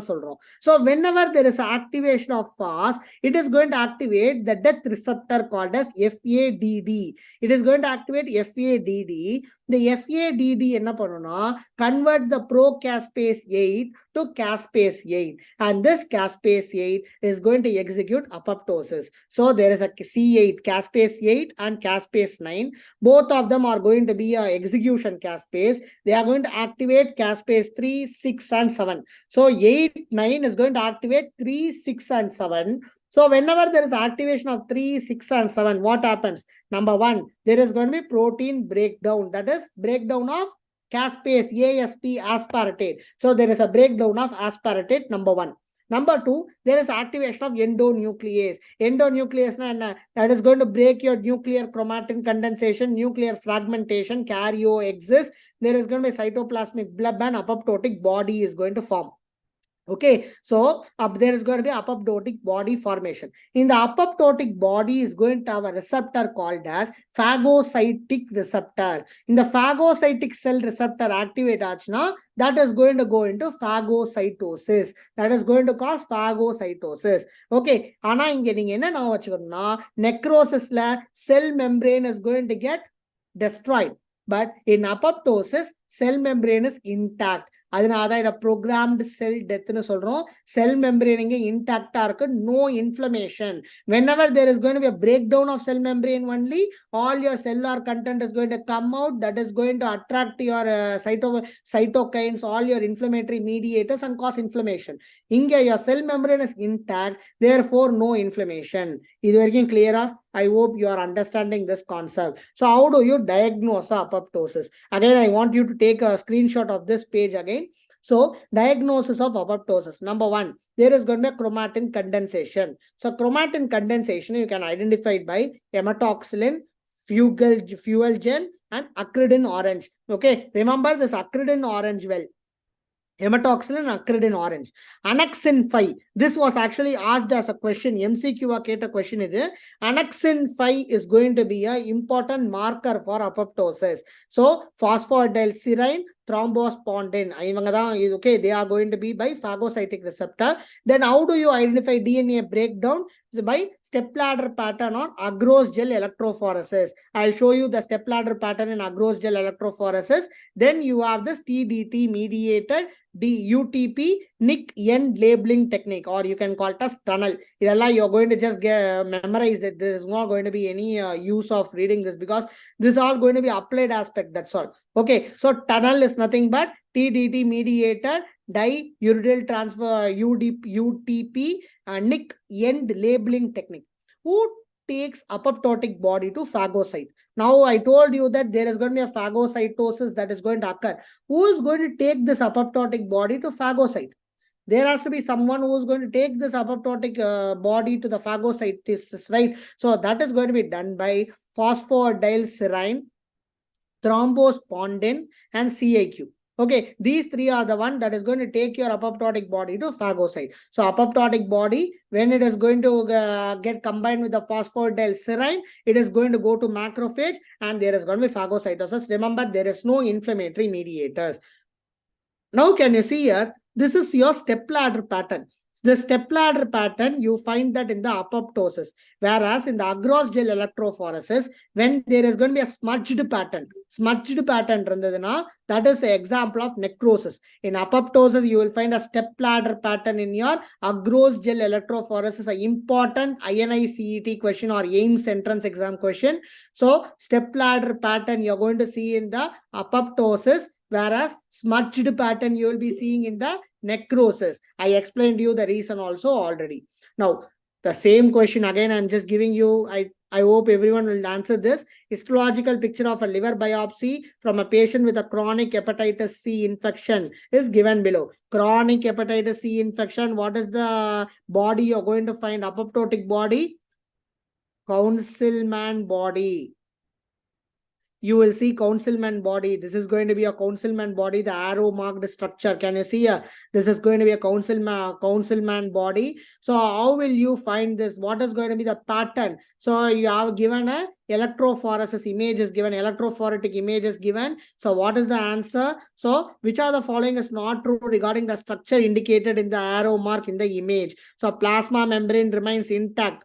Is it? Yes, apoptosis la plasma membrane will be intact. Can someone answer in the chat box? Activation of caspases. Yes, of course, there will be activation of caspases. Mitochondrial. Okay, mitochondrial outer membrane permeability increases. அப்பதான் உங்க cytochrome C வெளில வர முடியும். DNA electrophoresis shows this pattern. Remember, DNA electrophoresis will be showing only stepladder pattern. If it shows smearing pattern, that is going to be necrosis, that you will never find a smearing pattern in your apoptosis. You will only find a stepladder pattern. You will never find a smear pattern or a smudging pattern in your electrophoresis. So the answer is going to be D. DNA electrophoresis will only show stepladder pattern. It will never show smudging pattern. Okay. It will never show smearing pattern or smudging pattern.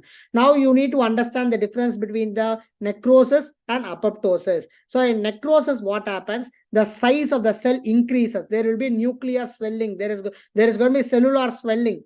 But what happens in apoptosis? There is the decrease in the size of the cell. Similarly, your chromatin will be lysed. But in apoptosis, there is just pycnosis. There is no karyoexis or karyolysis. Inflammation will be present in necrosis. Inflammation will be absent in the apoptosis. And stain, you will have this annexin 5 stain, phosphodieldserine. It is going to stain your phosphodieldserine. It is going to be present in your apoptosis. I hope the difference between the necrosis and apoptosis is clear. Let's see who is going to answer this question. All are true regarding apoptosis except. All are true regarding apoptosis is right except. Let's see who is going to get the answer right. Chromatin is lysed by endonuclease to form nucleosome. It initiates local inflammatory reaction. Macrophage phagocytose remaining apoptotic body. Caspases are increased and mediate apoptosis. What is the answer? Very easy. Come on. Sugashni, Vineet Kumar, Abhishek. Can someone answer in the chat box? What is the answer? Of course, exactly, Baburaj, Vineet Kumar, everyone are right. The answer is, it doesn't initiate an inflammatory reaction. It is not going to initiate an inflammatory reaction. What is the process called? Macrophage eating the phagocyting the remaining apoptotic body. This process, we call it as efferocytosis. We call it as efferocytosis. We call it as efferocytosis. This is another question from INICET. So whenever cytochrome C gets added with the apoptotic activating factor 2, that is going to call us apoptosome. Can you see here? This is your apoptotic body. In liver, we call it as councilman body, as pointed out by Sugashni. Yes. So let's see who is going to answer this question. Let's see who is going to answer this question. MLKL activation resulting in cell death is a feature seen in which of the following? Necrosis, apoptosis, necroptosis, ferroptosis. I don't think so. People will answer this question. Let's see who is going to answer. They will get a chocolate in a digital chocolate. Let's see who is going to answer this question. MLKL activation resulting in cell death is a feature seen in which of the following? Number A, necrosis.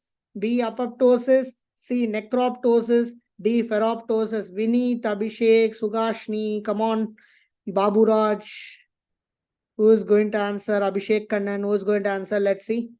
Okay, let me tell you, the answer is necroptosis. Because there's a new concept, I hope so people will not be able to answer this question. Let me explain you in detail. Okay, yes, Vineet, it's exactly necroptosis. So what happens is, whenever there is going to be a viral infection, cytomegalovirus, steatohepatitis, neurodegenerative disorders like your Alzheimer's, Parkinson, okay, what happens is, you know that apoptosis is a caspase dependent programmed cell death. But here what happens is, this is a caspase independent, but it is again a programmed cell death. It is also a programmed cell death, but it is a caspase independent. That is why we call it as this caspase independent solrolla. It's like necrosis, right? That's why we call it as necroptosis. That's why we call it as necroptosis. Let's see what is necroptosis. It is going to start exactly like apoptosis. So TNF receptor is going to be there. But what happens is, whenever there is going to be a viral infection in a cytomegalovirus, what happens is, there is going to be activation of this FLIP1 gene. In the FLIP1 gene mutate agadinala, there is a production of enzyme called as FLIPase. In the FLIPase enzyme is going to inhibit whom? Inhibit your FASL death receptor. Unga death receptor inhibit panidudhu. So whenever there is going to be inhibition of death receptors, there is no continuation of your extrinsic pathway. So whenever there is no continuation of your extrinsic pathway, apoptosis is not going to get completed. So if you want apoptosis to get completed, there has to be some other process that is going to occur through RIP complex. Remember, death, RIP. So there is a RIP complex. RIP complex activate agonna adukku edha oru phosphorylating enzyme theva. Who is phosphorylating? Kinase enzyme. So RIP kinase 3. So RIP kinase 3. FLIP2 enzyme nala RIP kinase 3 is going to get activated. So this RIP3 kinase activate aganuna, adu edha activate pannadhu, edha kinase, which is going to get phosphorylated? Your MLKL is going to get phosphorylated. Your MLKL is going to get phosphorylated and get activated. So RIP complex is going to have RIP kinase 3 that is going to phosphorylate your MLKL to activate into activated MLKL. So when there is activation of MLKL, they are going to break your cell membrane. இதுக்கு முன்னாடி பார்த்த apoptosisல cell membrane intact-ஆ இருக்கு, inflammation நடக்காது. But இங்க என்ன ஆகுது? There is going to be breakdown of your cell membrane. There is going to be necrosis. That is why you call it as necroptosis. It starts like apoptosis but ends as a necrosis. This is also a programmed cell death. Your body has to destroy a virus cell, but destroy panna mudiyala. Ena virus going to activate your FLIP2 gene, flypase, and it is going to inhibit your apoptosis. So the body starts it as apoptosis, but it is going to end as necrosis, and that is called as necroptosis. Will anyone forget this necroptosis? நம்ம புக்கை திறந்தோம்னா இந்த necroptosis will be the one which is very difficult to understand. That is why I have simplified with the diagram. This is the necroptosis. I hope everyone are clear with this. So in hepatitis, what happens is councilman bodies எப்ப produce ஆகும்? Apoptosis நடந்தா produce ஆகும். In normally, in all your cells, there is going to be apoptosis. Normally, in all the cell, there is going to be apoptosis. There is going to be a programmed cell death in your hepatitis, but unfortunately what happens is in some of the viral hepatitis, what happens? There is going to be flippase. So because of the flippase, what happens? It converts into necroptosis. There is going to be inflammation and elevation of enzymes. So there is going to be inflammatory markers are going to come in the councilman body formation. In apoptosis, there won't be elevation of your liver enzymes, but in your necroptosis, inflammatory markers are going to be there, and it is going to cause inflammatory marker elevation. And what are the other programmed cell death? You know that there is pyroptosis. In apoptosis, write it down. In apoptosis, you have this caspase 3, 6, 7, 8, 9, and 10 involved. So, you will miss out 1, 4, 5, and 11. In the 1, 4, 5, and 11 caspase are going to involved in the pyroptosis. So, 3, 6, 7, 8, 9, 10. 3, 6, 7, 8, 9, 10. They are going to be involved in apoptosis. 1, 4, 5, and 11. They are going to be involved in the pyroptosis. They are going to be involved in the pyroptosis. It is a variant of necrosis. What happens if, for example, a flagellated organism like your salmonella? So, if in the salmonella, they are going to activate the toll-like receptors. Toll-like receptors activate panna, that is going to cause two things. You have a toll-like receptor, you have a node-like receptor. Toll-like receptor, node-like receptor, இவங்க ரெண்டு பேரையுமே activate பண்றாங்க. The toll-like receptor is going to convert the caspase, pro-caspase 11 to caspase 11. Because of this conversion, what happens? There is going to be inflammasome production. Inflammasome. In the inflammasome, enna pannuna? Pro-caspase 1, 4, 5. I told you 1, 4, 5, and 11. 11 first day involve agudhu. Meedi irukra 1, 4, 5. They are going to get converted to a caspase 1, 4, and 5. They are going to activate your interleukin 1 and interleukin 18. Interleukin 1, interleukin 18 is going to get activated. They are going to cause cell membrane damage. They are going to cause inflammation. So the patient will be having fever. Salmonella typhoid fever. Typhoid fever because of the necrosis. Now you will understand, right? Next, you are going to have last. We will complete with this. So first one is a ferroptosis. What is ferroptosis, guys? Ferroptosis na cell death when excess of intracellular iron or you have your free radical. So இவங்க ரெண்டு பேரும் increase ஆகும்போது when the glutathione dependent antioxidant cannot tolerate பண்ண முடியாத அளவுக்கு there is going to be a free radicals. then there is going to be a ferroptosis. So it is going to cause membrane lipid peroxidation. They are linked to cancer and stroke, neurodegenerative diseases. Efferocytosis அப்படின்னா phagocytosis of apoptotic bodies with help of macrophage cells and fibroblast. Phagocytosis with the help of macrophage and fibroblast, you call it as efferocytosis. You call it as efferocytosis. Okay, let's see who is going to answer this question. Which of the following are involved in the efferocytosis? Answer is in the previous point itself. It is going to be your macrophage. So, this is a previous year question. Which of the following cells are involved in efferocytosis?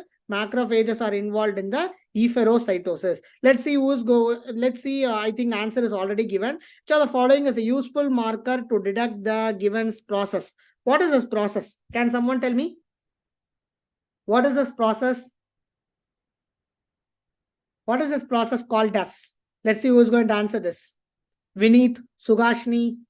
An answer I gave you already. Useful marker is LC3. But can you tell me what is this process?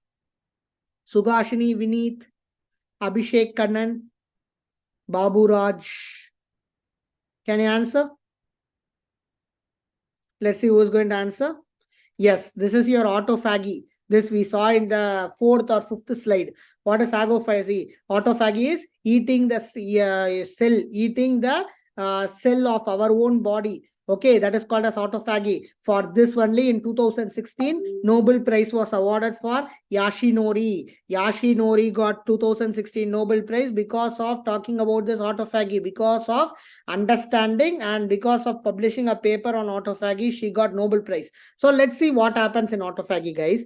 So there is going to be a normal cell that is going to get apoptosis or lysis. So because of the apoptosis or lysis, it's going to form an apoptotic body. This apoptotic body, okay, it's going to be initial nuclear complex that is going to have to be eaten by our own cells. How does that occur? That is going to occur by a cell, by a protein, by a gene called as light chain 3 gene. So light chain 3 gene. So because of that light chain 3 gene, it produces LC3 protein. In the LC3 protein என்ன பண்ணும், it is going to cause elongation of the cell. So இப்போ ஒரு circle இருக்கு, நம்ம என்ன பண்றோம், அந்த சர்க்கிளை elongate பண்றோம். elongate பண்றப்ப என்ன ஆகும்னா, ஓகே, அந்த செல் வந்து ஐசோலேஷன் மெம்பரேன் இருக்கும், உங்களுக்கு செல்ஸ் இருக்கு. ஸோ அந்த செல்ஸ் elongate பண்றப்ப அந்த அப்போப்டோட்டிக் பாடிஸ் எல்லாம் என்கல்ஃப் ஆகுது. ஸோ நம்மளோட own cells are going to engulf these apoptotic bodies and they cause autophagolysosome. Autophagolysosome. Okay, so because of this autophagolysosome, there is going to be a digestion of the protein. So this is called as autophagy, and for this only Nobel Prize was awarded in 2016. So there is an increased autophagy when there is a severe starvation, when there is a cellular aging, in cancer, in Shigella, in Salmonella infection, there is going to be pyroptosis. In your autophagy, Shigella infection, autophagy is going to be there. Defective autophagy enga irukona in your bowel intestine, your inflammatory bowel diseases, neuroendocrine diseases like your Alzheimer's disease, like your Parkinson. In all these conditions, there is a defective autophagy. So there is going to be a defective autophagy. Shall we continue for next 20 minutes or shall we wind up the session? So till now we have discussed about all the destructive processes, necrosis, apoptosis, all the death, programmed cell death we completed, non-programmed cell death is completed. Now the remaining one topic which I can discuss if you want is about the stainings, all the stains. So can we discuss about the stains now or shall we wind up? What do you tell Sugashni, Vineet, Abhishek Kannan, Babu Raj and others, those who are in this session? Shall we wind up or shall we continue? Just 20 minutes. Shall we continue till 11 o'clock? Shall we continue till 11 p.m.? Okay. So let me continue. Let me have a small break with the water. Is it raining outside in your area? Is it raining nearby in your house? It's starting to drizzle here. Okay. So let me continue. So let's see who is going to answer this question. 80-year-old female has suffered with a heart disease and cardiac atrophy. On microscopy, perinuclear brown-colored deposits are seen. Which of the following are responsible for this pigmentation? Can someone answer in the chat box? Let's see who is going to answer. Let's see who's going to answer. A 80-year-old female, cardiac atrophy is there. Microscopic examination, there is going to be a perinuclear brown-colored deposits. Hemosiderin. Okay. Can I get some more answers? Can I get some more answers in the chat box? Let's see who is answering. Okay. Vineet, hemosiderin deposition occurs when there is going to be increased iron, okay, in our body. In the scenario, iron patti nama sollave illa. Appa hemosiderin deposition verum color vechu mattum we cannot tell. So that is the point of this question. So just by seeing the color of the deposit, don't think of this hemosiderin deposition. So they have given that there is a heart disease, aged person, elderly female with cardiac atrophy. So this is something called as wear and tear pigment. Exactly, Abhishek Kannan, it is lipofuscin. The answer is lipofuscin. So the very important point you need to understand from this question is aged female, cardiac atrophy, heart disease. Because of this 3 point, you can go for lipofuscin. Okay, so let's see what is lipo. This is your lipofuscin deposit, a brown color pigment. Both are brown color pigment, as you tell. Both are brown color pigment. Your lipofuscin is brown color pigment, hemosiderin is brown color pigment. So let's see how to differentiate them. Vineet, let's see how to differentiate them in the upcoming slide. So this is your lipofuscin deposit. This is your brown pigment. Okay, so brown pigment nale namak rendu dhaan. One lipofuscin இருக்கணும், அப்படி இல்லைனா hemosiderin இருக்கணும். Lipofuscin, அப்ப அது வேர்ட்லயே இருக்கு lipid.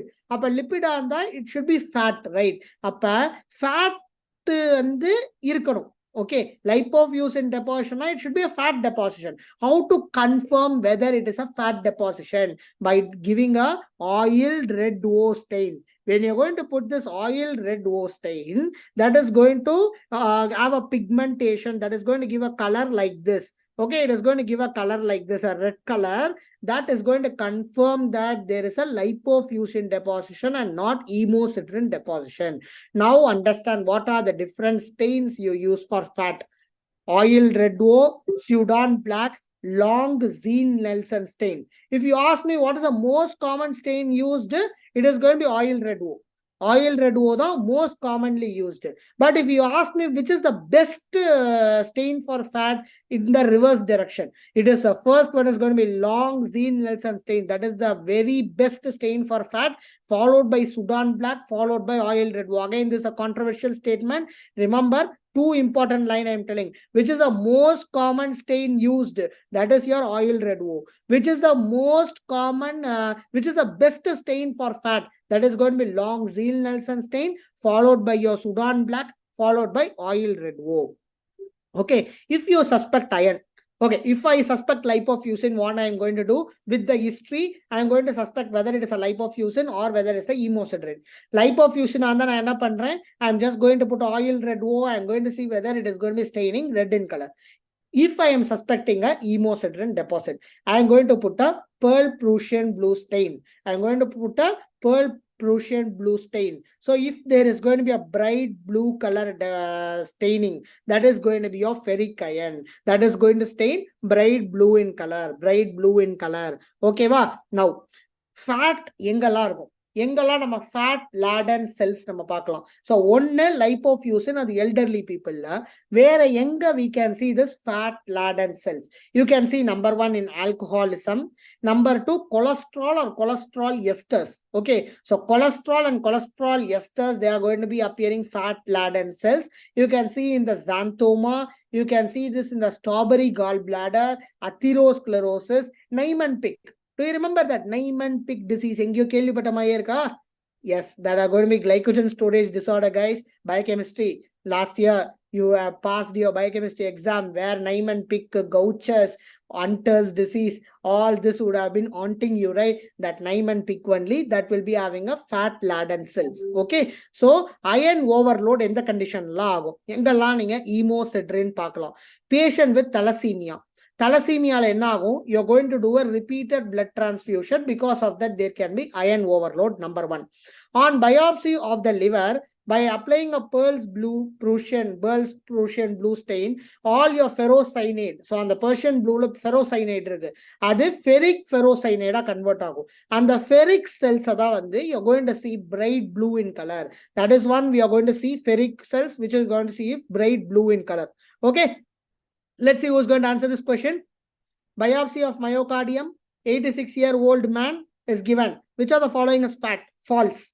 It is accumulation of endogenous pigment. It is a age-related accumulation. It is due to free radical injury and lipid peroxidation. It is highly suggestive of underlying malignancy. Come on, Abhishek Kannan, Sugashni, Vineet Kumar. Let's see who is going to answer this question. Let's see who is going to answer this question. Come on, who is going to answer this question? I'll give you a heart once you answer this question. Let's see who is going to answer. You just let me know what is the pigment here. Hemosiderin, lipofuscin, what is the pigmentation occurring here? This is again, it's a golden brown color pigment. It is your lipofuscin. Again, the answer is your lipofuscin only. The answer is not C, Sugashni. Let me explain you. So answer is D. Let me tell you. So this is a golden brown color pigment. Golden brown color pigment is your lipofuscin. Again, the answer is your wear and tear pigment or brown atrophy only. Okay, so there is a lipid peroxidation. Because of this lipid peroxidation product occurring, there is going to be production of free radical injury. So option C is ruled out. Sugashni, your answer option C is ruled out because lipofuscin, why it is forming? Due to the lipid peroxidation due to a free radical injury. So option C is ruled out. Let's see. So there is going to be, because of this lipid peroxidation, there is going to be perinuclear deposition. There is going to be a perinuclear deposition, lysosomal formation. Okay, perinuclear deposition, lysosomal formation. But what happens is they are not going to injure any other cells. They are not going to injure any other cells. Okay, so what happens? It is a sign of cellular aging. So age aga. So another elderly person abdina. It's a lipofuscin deposition. Yes, so it's a sign of cellular aging. It is not going to interfere with the other cells function. So it is not going to interfere with other cell function. So there is a endogenous accumulation of pigment, age-related accumulation. It is due to free radical injury and lipid peroxidation. Hope you understand, Vineet Kumar. So it is going to be accumulation of endogenous pigments. So exogenous endogenous pigmentations da edinala lipid peroxidation, the cell lipid peroxidation ardinala, because of that there is going to be a pigmentation. That is why you call this as endogenous pigmentation. Hope you are clear, Vineet. Okay, Sugashni, hope you understood. Vineet, hope you understood. This is a lipofuscin. If you have any doubt, interfere me then and there so that I can answer you. Okay, let's see this question. Again, the answer is given. This is very easy again. So autopsy is performed on 64-year-old man who died of congestive heart failure. Section of liver biopsy is going to reveal a yellow-brown granules. Which of the following stains will be the most useful to demonstrate with positive staining that these yellow-brown cytoplasmic granules are in fact composed of hemosiderin? Hemosiderin, how you are going to prove it? By Prussian blue staining, by Persian blue staining. Okay, that is the answer. Again, the answer was given already, so I think you all know that it's a Persian blue staining. Okay, so this is your Sudan black. So Sudan black stain, this is your Sudan black. This is normal hematoxin eosin stain. So you would have drawn in your histology in your first year workbook, record books la varaiveengala, the hematoxin eosin. This is one causa stain. What is one causa stain?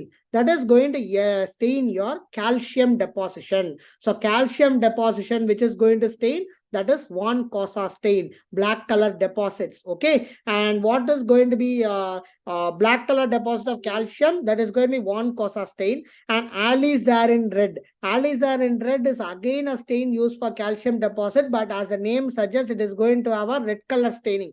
Black color staining, one causa stain. Alizarin red one, it's a red color stain.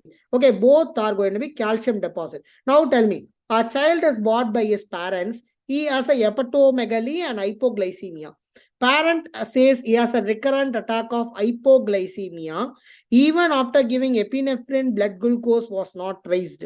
After investigation, they found that this is a type 1 glycogen storage disease and made a liver biopsy.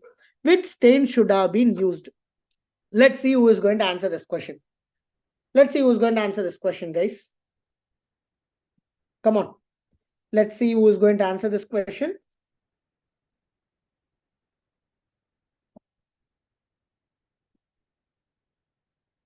Yes. See, I told you already that oil red O is going to stain fat. Oil red O is going to stain fat. Van cosa is going to stain calcium. Inga neenga edha stain pannonu paathona, we wanted to stain the glycogen. Glycogen na stain pannu. Glycogen will also appear like a clear space. Glycogen is also going to appear like a clear space. Let's option D, Vineet Kumar. Option C, Sugashini. See, option D, when the oil red O, okay. I told you that fat is also going to look like it's going to look like a clear space, and glycogen is also going to look like clear space. Yes, both looks like clear space, but which is going to be stained? The answer is periodic acid skip stain. So always remember, both are going to be clear white. Both your lipid as well as your glycogen, both are going to be clear white space. Okay, clear white space. But how do you differentiate? Lipid arna, they will be stained by Sudan black. Lipid arna, they will be stained by Sudan black. Other glycogen will be stained by periodic acid skiff stain. So remember, glycogen will be stained by periodic acid skiff. It will not be stained by Sudan black. Oil red O, Sudan black, even LRMA, they are going to stain the fat. Okay, though they appear similar, fat and your glycogen, both will appear as a clear white space, but the stain is different. Stain when the lipid is Sudan black, oil red O, whereas the stain for glycogen is periodic acid skiff. Am I clear, Abhishek and Vineet Kumar? You both are listening very well. I told you that in histology, both will have a clear white space, but you need to differentiate between them, right? Both will appear like a clear white space. You need to differentiate which is a glycogen and which is going to be lipid. How do you differentiate it? By using acid skip stain, periodic acid skip stain. Am I clear, Vineet and Abhishek? Both I think for both I am clear. Okay, so let's see. Okay, so I think with this, let us conclude with one more question that is going to be about cell aging. Okay, Adoda, let's complete. What is cellular aging? See, cellular aging is a process which everyone has to undergo. You know that you all know that you will be getting a wrinkles as the age goes on. You all know that there is going to be a decrease in the immunity. Why there is a aging? Why there is a aging? The question எல்லாருக்குமே வந்திருக்கும். Let me ask you one question. How many of you read that Shiva's Trilogy book by Amish Tripathi? It's a novel again. So just let's talk about 2 or 3 minutes about that, and let me go to the cellular aging. How many of you read Shiva's Trilogy? That Immortals of Melua book? Anyone? Anyone from the crowd who is seeing this video? Abhishek Kannan, yes, yeah. So actually the thing is, this cellular aging becomes interesting when you read that book, because in that book they have conceptualized like all that the drink which is given, that is going to help in decreasing the aging. Okay, if you have chance, Vineet, go and read that book. It is very interesting. So that is actually a scientific. They have combined this mythology and scientific together. Okay, so what happens is in that novel, there will be a area, there is going to be a kingdom where everyone are not getting aged. How they are preventing the aging? That is by this telomerase shortening inhibition. So that is actually what happens, right, Vineet Kumar? So everyone, what happens, every cell, they have a limitation in the cell cycle. Telomerase gets shortened with each cell cycle. And at the end of the day, when the cell is going, telomerase shortens to an extent that their cell cycle cannot happen, your cell is going to die. And there is no cell cycle going to occur. So that is a basic concept with which that Shiva's trilogy book was actually written. If you have a chance, please read that. So let's see who is going to answer this question. Which of the following is true about sirtuin? Increase insulin sensitivity and thus glucose metabolism. Promote gene which increase longevity. 7 types of genes are there, and it's a type of acetohistone deacetylase. Let's see who's going to answer this question. Is it Vineet or Abhishek or Sugashni or your Babu Raj? Who is going to answer this question? Let's see. Just give an attempt. Or just tell me, is the option A true? Increase in insulin sensitivity and thus glucose metabolism. Is option B true? Is option C true? Is option D true? Everything is true here. So sirtuins are the one that are the type of histone deacetylase. They are going to have 7 types of gene. They promote the genes which increase the longevity, and they are going to increase the insulin sensitivity and thus glucose metabolism. All 4 are right. Let's talk about cellular aging. See, you have a cell. This cell is going to have a receptor called as insulin dependent growth factor 1 or insulin like growth factor 1. This is going to get activated by glucose. For a replication of a DNA, what happens? A glucose comes. It is going to activate your insulin like growth factor 1. That is going to signal for replication. So, one replication agumbodhu, there is going to be a telomere shortening. For each replication, there is going to be a telomere shortening. Sugashni, it's option D. All A, B, C, D, everything is right. Let me explain you. So the activation of insulin like growth factor 1, it is going to signal for replication. There is going to be a telomere shortening or attrition. We call it as attrition. This is called as cellular senescence or cellular aging. Okay, so in the process, it's a most common process of aging. Who is going to come and cause aging now? All your free radical injuries. Every free radical injury is going to cause telomere shortening, telomerase shortening. Okay, let's see that. See, you have a telomerase shortening. Okay, in the telomerase shortening, நம்ம inhibit பண்ணணும்னு நினைச்சோம்னா, so இப்போ everyone are very what to say, they are in the age where we wanted to look young. So அப்ப நம்ம என்ன பண்ணணும்னா இந்த cellular aging inhibit பண்ணணும். Who is going to inhibit the cellular aging? You're going to inhibit the IGF-1. இந்த IGF-1 நீங்க inhibit பண்ணீங்கன்னா, there is a decrease in the signal of replication. Therefore, telomere shortening can be prevented and you can increase the longevity of the cell. That is done by rapamycin. Who is going to do that? That is done by rapamycin. So, what happens in the Werner syndrome? Remember, Werner syndrome. So, remember there are 2 syndromes which you will get confused. One is Werner syndrome, Werner syndrome. Remember, this Werner syndrome is related to nephrology. So, nephrology, I will explain you Werner syndrome. Now, remember, Werner syndrome is different from Werner. Werner is the one that is going to cause premature aging. So, remember, like M vandaduna maturity, aging. Okay. So, it's a premature aging syndrome. How does this premature aging syndrome occurs? Because of certain factors. Like overeating. This is proven. Overeating, excess calories causes increase in the aging. Second thing is your sirtuins. Okay, sirtuins. And third thing is the DNA maturation problem ஆகிறது, protein misfolding. All these will cause premature aging. This was one question actually in NEET PG 2023. This year NEET PG they asked. So they have given you what are the process that can cause cellular aging னு கேட்டாங்க. Calorie restriction வந்து can prevent cellular aging னு சொன்னாங்க.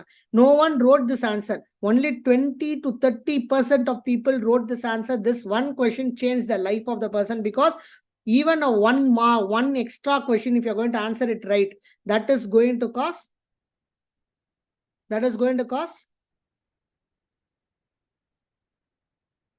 yes, men 1 syndrome layum Wermer syndrome varum, right? But what is Wermer syndrome? It is premature aging syndrome. What is Wermer syndrome? Wermer syndrome is premature aging. Wermer is premature aging. So adha Wermer syndrome. Okay, Wermer syndrome is your premature aging. Wait a minute. Am I confusing? 1 minute. Yeah. Yes. I am confusing. Yes. My notes are wrong. 1 minute. Let me tell you. Yes. I am confusing. See, Werner syndrome kadayadu, Werner syndrome now. You're right. Werner syndrome. So Werner syndrome is the one that is going to be your premature aging. Werner syndrome, as you told you, it's in the men 1 syndrome. You have this Werner syndrome. Okay, Werner syndrome on the men 1 syndrome. Yes. Sorry. Werner syndrome is the one you have this in the pituitary, parathyroid, pancreatic area. So, and it can also cause nephrolithiasis. Recurrent nephrolithiasis will be there. That is seen in your men 1 syndrome. Yes. Thank you, Sugashni. Thank you for telling this. There is a mistake in my notes. See, Werner syndrome is the one that is going to be premature aging. Werner syndrome. Okay, note it down.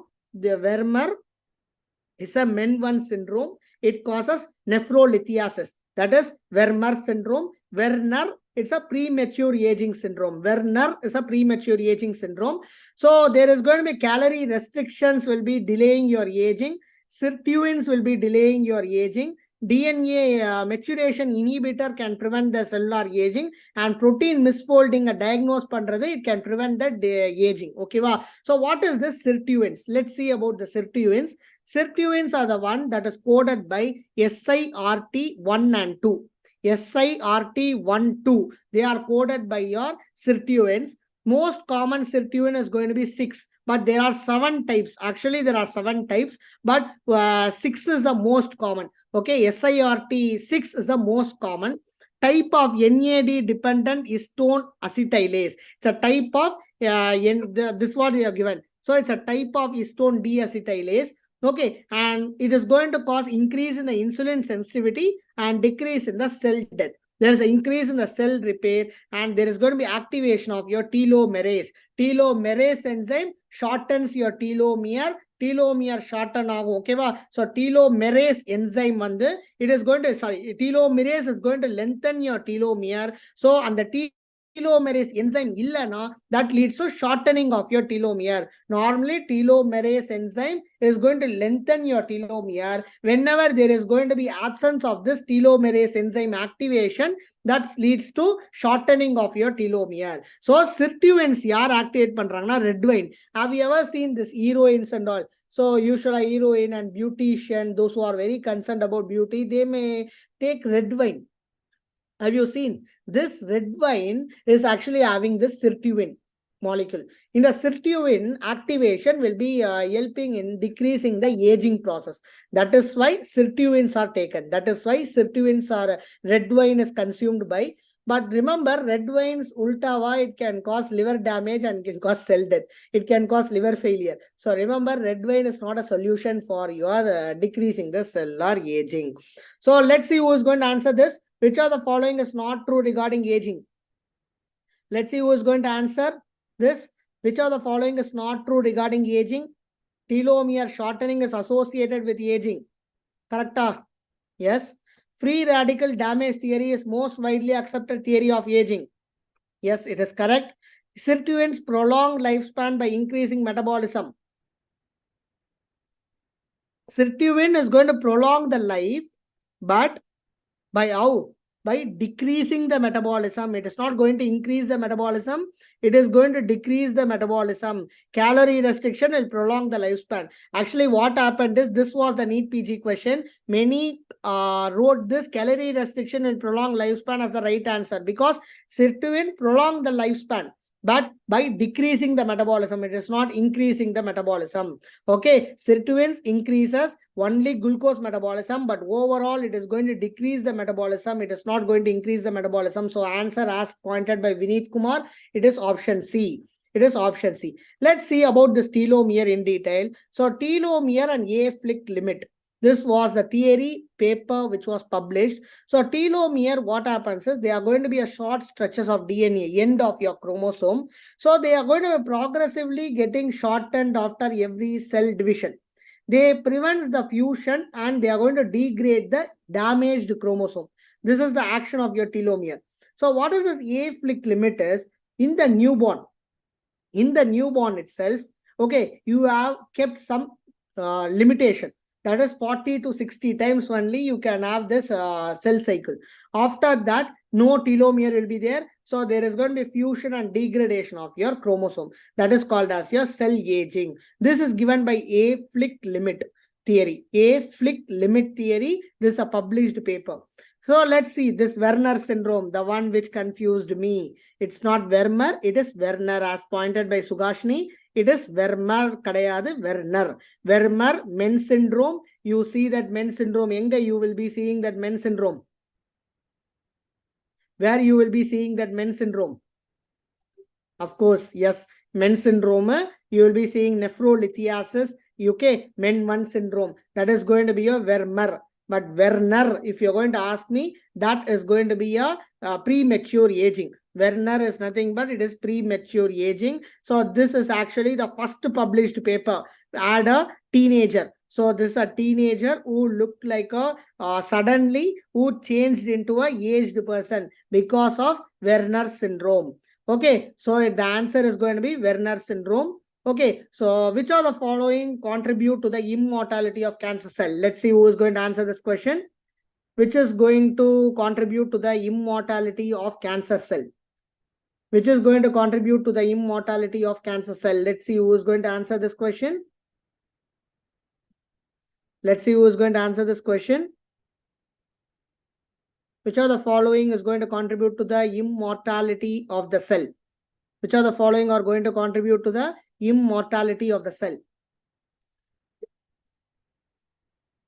Answer is very simple. I think why, I don't know why everyone are being silent. Vineet Kumar, it's right. It's a telomerase is the answer.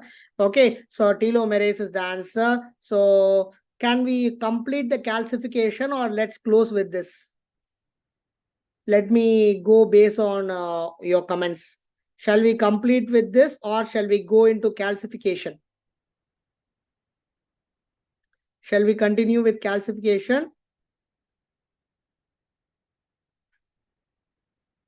Or shall we close with this and continue it next session?